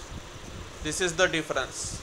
Okay, although there is no harm in being a police constable, but I am just telling you this thing. Okay, that this is the difference. That's why you have to clear this exam anyhow. Okay, Saadat Ali Khan, de facto independent ruler of Awadh. Okay, in 1722 he became. And write one note also over here along with this. Okay, write one note over here. Hyderabad was a very big state. Okay, right over here. Hyderabad was a very big state. Hyderabad was a very big state. Okay.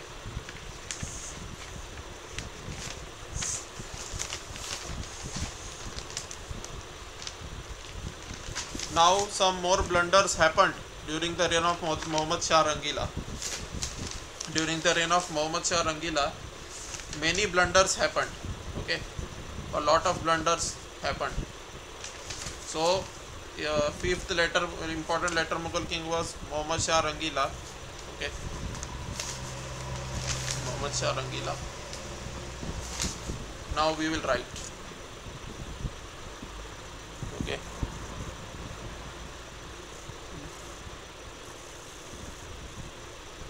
Muhammad Shah Rangila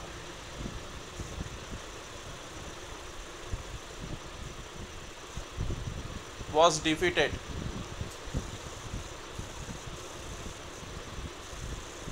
Muhammad Shah Rangila was defeated by the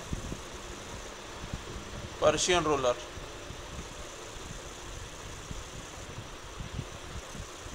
Muhammad Shah Rangila was defeated by the Persian ruler Nadir Shah. Very important question. Okay, Nadir Shah. In the Battle of Karnal, Muhammad Shah Rangila was defeated by the Persian ruler Nadir Shah in the Battle of Karnal. Karnal is in present day Haryana. Okay. So Muhammad Shah Rangila was defeated by the Persian ruler Nadir Shah in the Battle of Karnal, Haryana, which is in present day Haryana, in 1739. Okay. So what happened in the this battle? What happened in the Battle of Karnal? In the Battle of Karnal,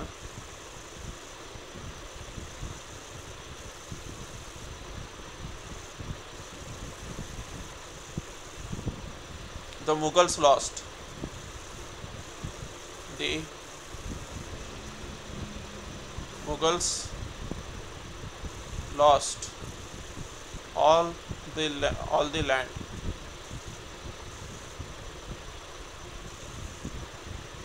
to the west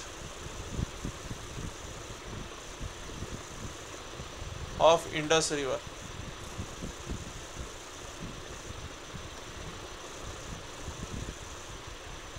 Okay, and Nadir Shah was a Persian ruler. Okay, Nadir Shah was a Persian ruler. This thing also you have to remember. Okay, he was not an Afghan ruler.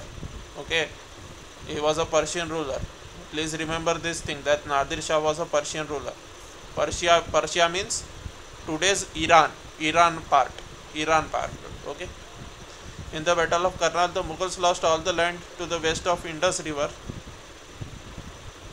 All the lands to the west of Indus River to the Persian Empire. Okay. To the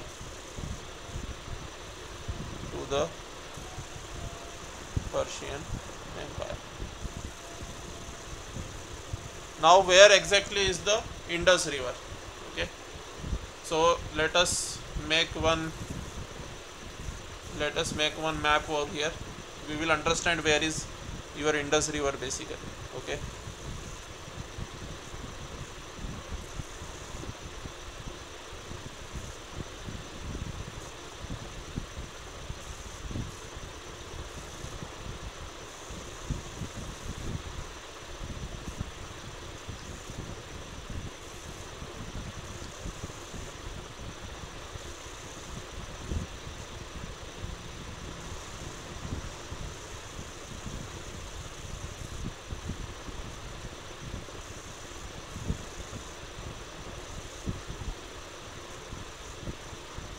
This is suppose your India. Okay, this is your India.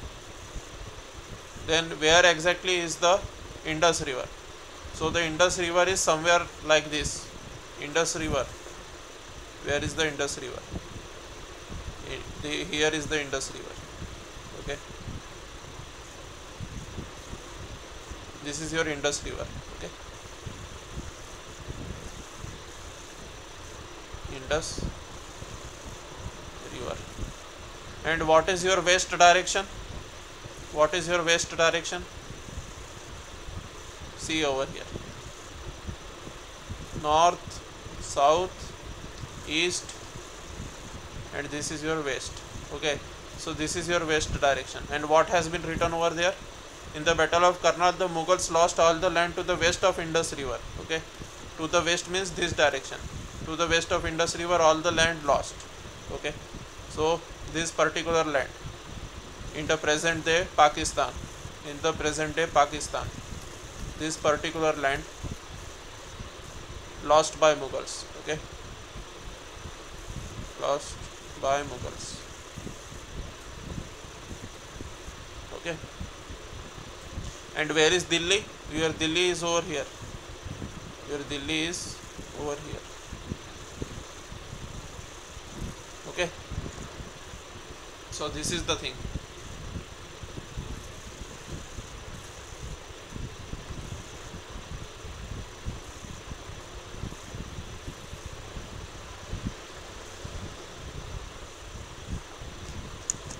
And where exactly is the Persian Empire, by the way?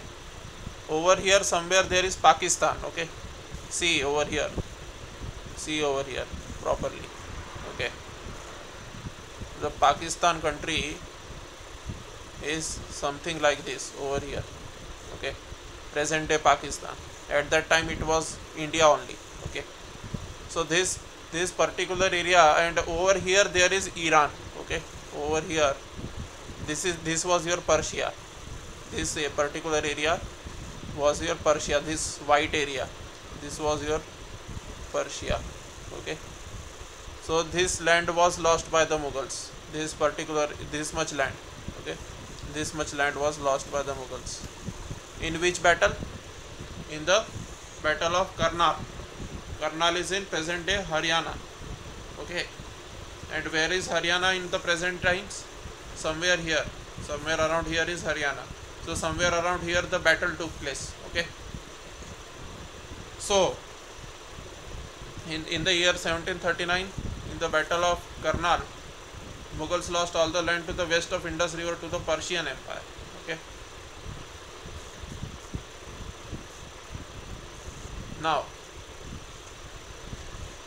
this was a very barbaric act done by Nadir Shah, which we are going to discuss over here. Nadir Shah massacred. Nadir Shah massacred around. Okay, massacred around 30,000 people.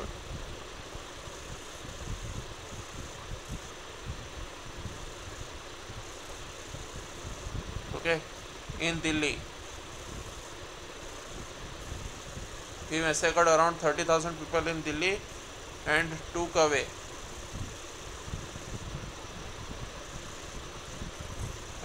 around 70 crore rupees.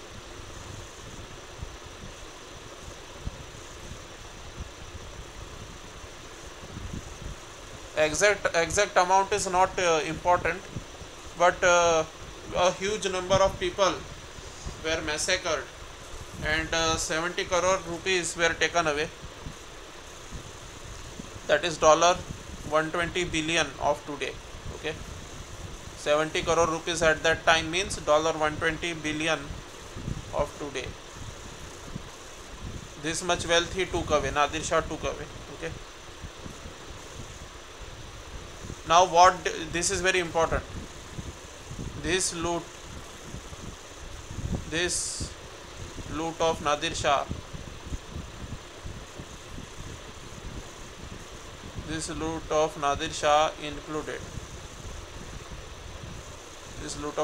included Peacock Throne. Okay, included number 1 Peacock Throne,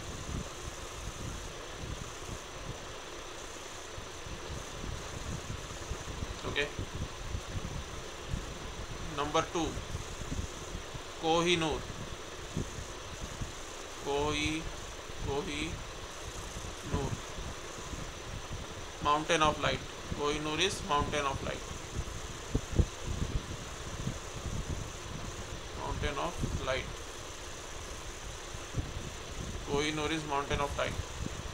And this loot also included Darya-e-Noor. Three important things this Nadir Shah loot included. Darya-e-Noor. Okay, sea of light.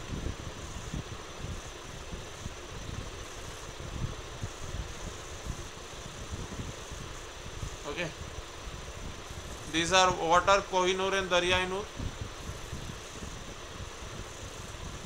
What are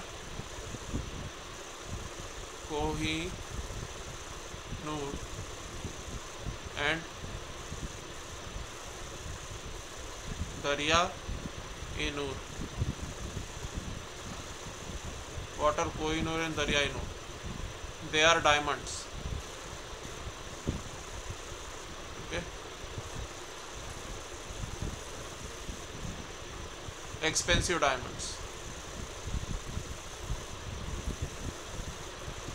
Expensive diamonds.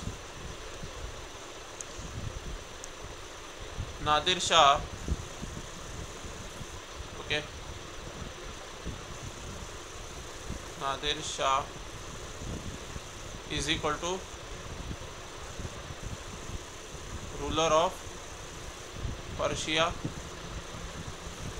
Nadir Shah is equal to ruler of Persia is equal to the ruler of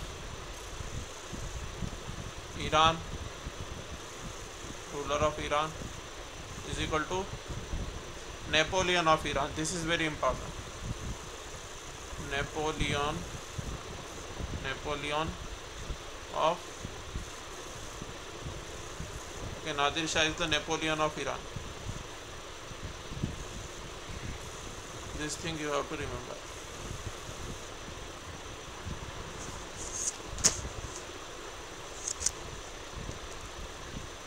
Now, whom did the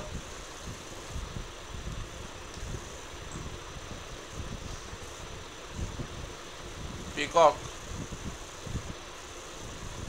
throne was of whom?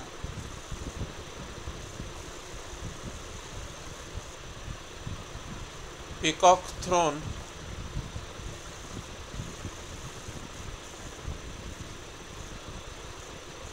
belong to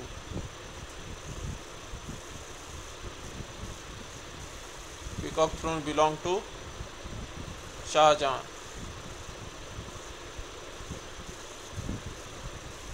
Okay, peacock throne belong to Shah Jahan,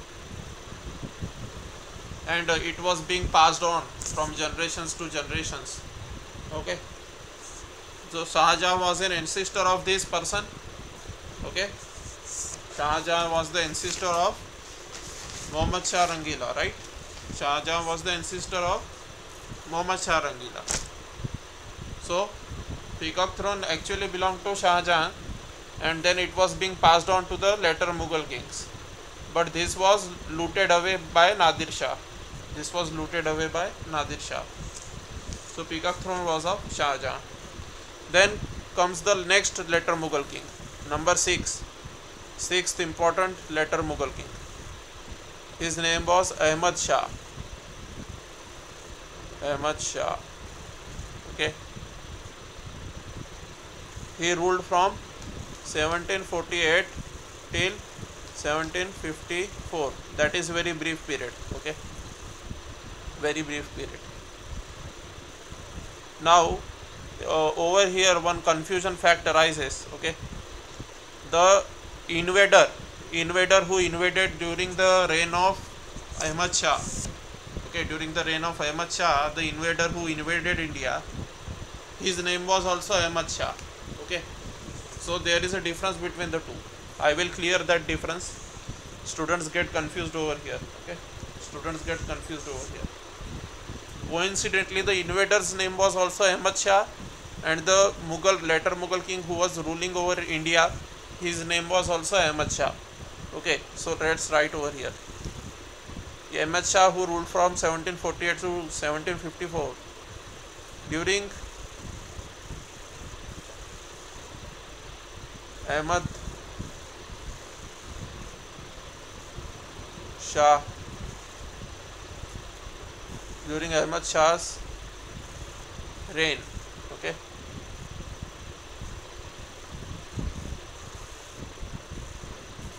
Afghan ruler, Ahmed Shah Abdali. This is simply Ahmed Shah, and he was the invader was Ahmed Shah Abdali, and he was a Afghan ruler. Okay, Afghan ruler Ahmed Shah Abdali invaded India.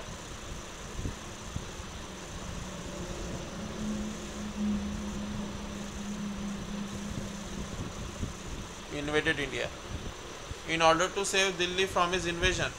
Okay, during Ahmad Shah's reign, Afghan ruler Ahmad Shah Abdali invaded India in order to he was also a very incapable ruler. Okay, incapable ruler. In order to save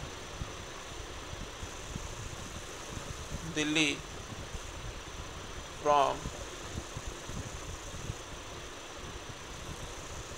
Ahmad Shah Abdali's invasion. Okay, in order to save Delhi from Ahmad Shah Abdali's invasion, Ahmad Shah,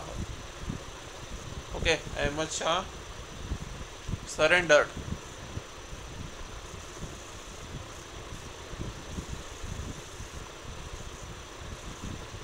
Ahmad Shah surrendered Punjab and Multan. Okay, Punjab and Multan.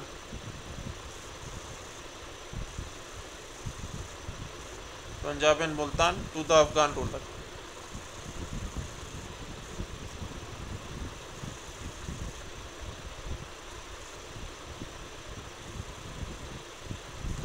Okay, so let's see over here.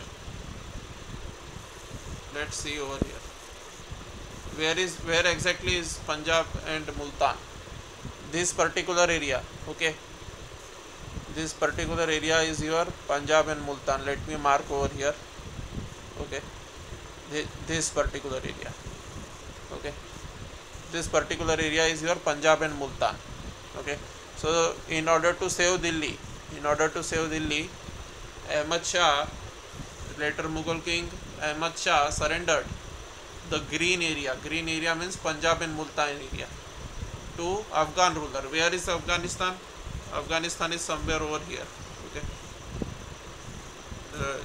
over there it is written Persia. Persia is for this. Okay, Persia is this region. Do not get confused. This is your Persia. Okay, this is your Afghanistan over here.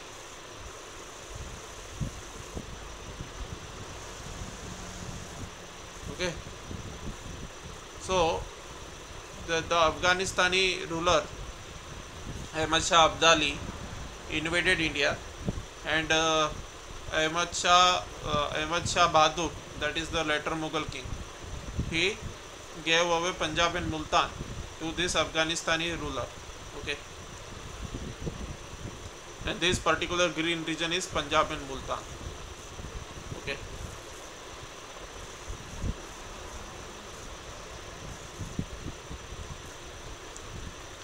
to the Afghan ruler.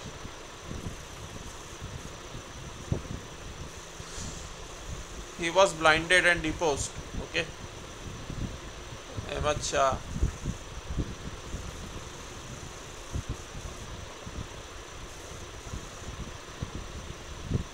was blinded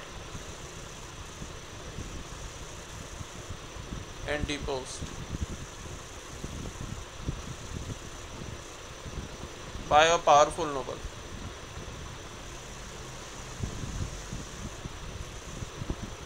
By a powerful noble, Imadul Mulk,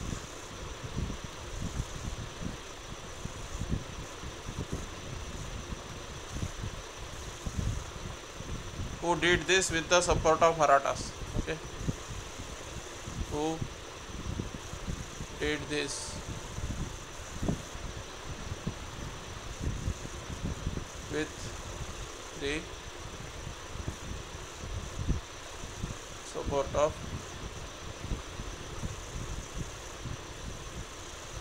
support of Marathas. What did Imadul Mulk do? Now Imadul Mulk is basically Imadul Mulk is grandson of Nizamul Mulk. Okay, Imadul Mulk. Who is Imadul Mulk? He is the grandson of Nizamul Mulk. Okay, so Ahmad Shah was blinded and deposed by a powerful noble, Imadul Mulk, who did this with the support of Marathas. Okay, not the invader. Okay, not invader. The later Mughal king Ahmad Shah. I am talking about later Mughal king Ahmad Shah. The invader is Ahmad Shah Abdali. Invader is Ahmad Shah Abdali. I am talking about the later Mughal king Ahmad Shah. And during the rule of Ahmad Shah, later Mughal king, Ahmad Shah Abdali invaded. Okay, this thing you have to remember. Okay,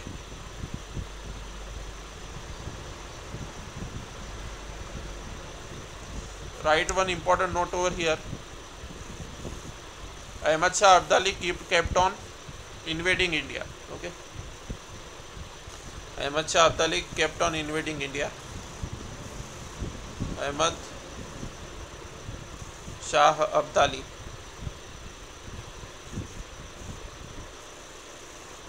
Ahmad Shah Abdali invaded. Ahmad Shah Abdali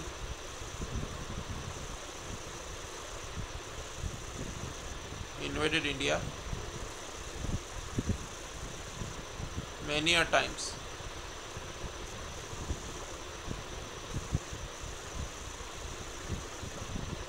From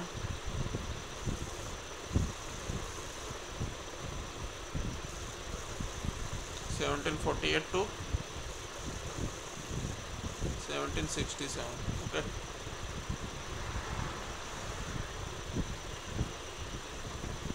so from 1748 to 1767, Ahmad Shah Abdali invaded India many a times. Okay, and during one of the invasions, okay, we are going to learn this in the upcoming classes.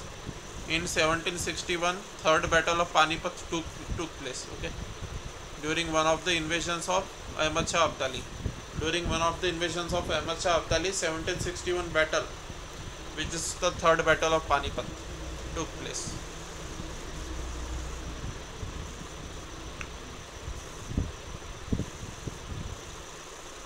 Third battle of Panipat. Okay.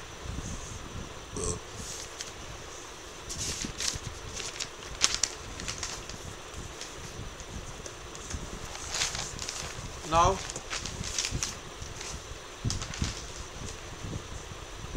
write one note over here. Ahmad Shah. Okay, write properly.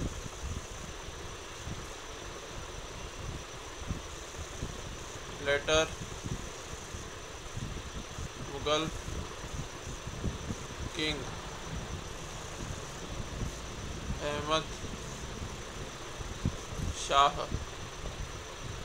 is equal to, okay, is equal to Ahmad Shah Bahadur is equal to, okay, This was later Mughal. Okay. And invader Ahmed Shah Abdali. Okay, so later Mughal king Ahmed Shah was also called as Ahmed Shah Bahadur. Okay, and invader Ahmed Shah Abdali. Invader Ahmed Shah Abdali was also called as Ahmed Shah Durrani.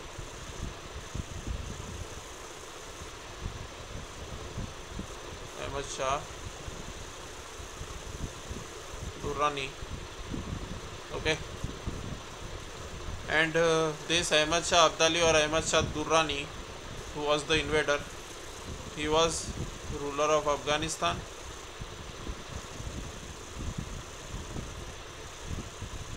Already told to you, and he is also the founder of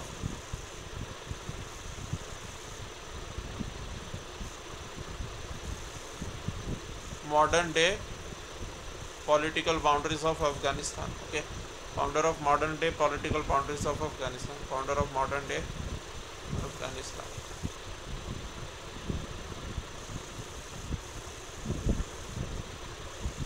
Founder of modern day Afghanistan. Now right over here one more thing, your Imadul Mulk, as already discussed over there. Okay, Imadul Mulk. Who is Imadul Mulk? Imadul Mulk. Where did we learn about Imadul Mulk? Over here we learnt about Imadul Mulk. Okay, so he was a powerful noble of Ahmad Shah Bahadur. Ahmad Shah Bahadur's noble was Imadul Mulk, and Imadul Mulk blinded Ahmad Shah Bahadur and deposed him with the support of Marathas. Okay, so Imadul Mulk is equal to your grandson. Okay,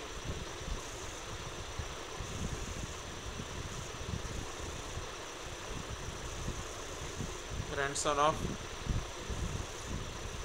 Nizam ul Mulk, grandson of Nizam ul Mulk, and he is basically kingmaker. He was basically kingmaker. And who was Nizam ul Mulk? Nizam ul Mulk was the founder of de facto independent state of Hyderabad. Okay, Nizam ul Mulk was the founder of de facto independent state of Hyderabad, and Imadul Mulk was the grandson of Nizam ul Mulk, and he was a kingmaker. Okay, he was a kingmaker. Now the seventh later Mughal king comes into picture. Okay, now we will learn about seventh later Mughal king, but about him we will learn in the next class, friends. Okay, we will learn about the next later Mughal king in the next class. Okay, so thank you very much. So from Alamgir second onwards we will learn in the next class. So thank you very much. Jai Hind, Jai Bharat. If you haven't liked the video, then please like it and please subscribe to our channel also. Thank you.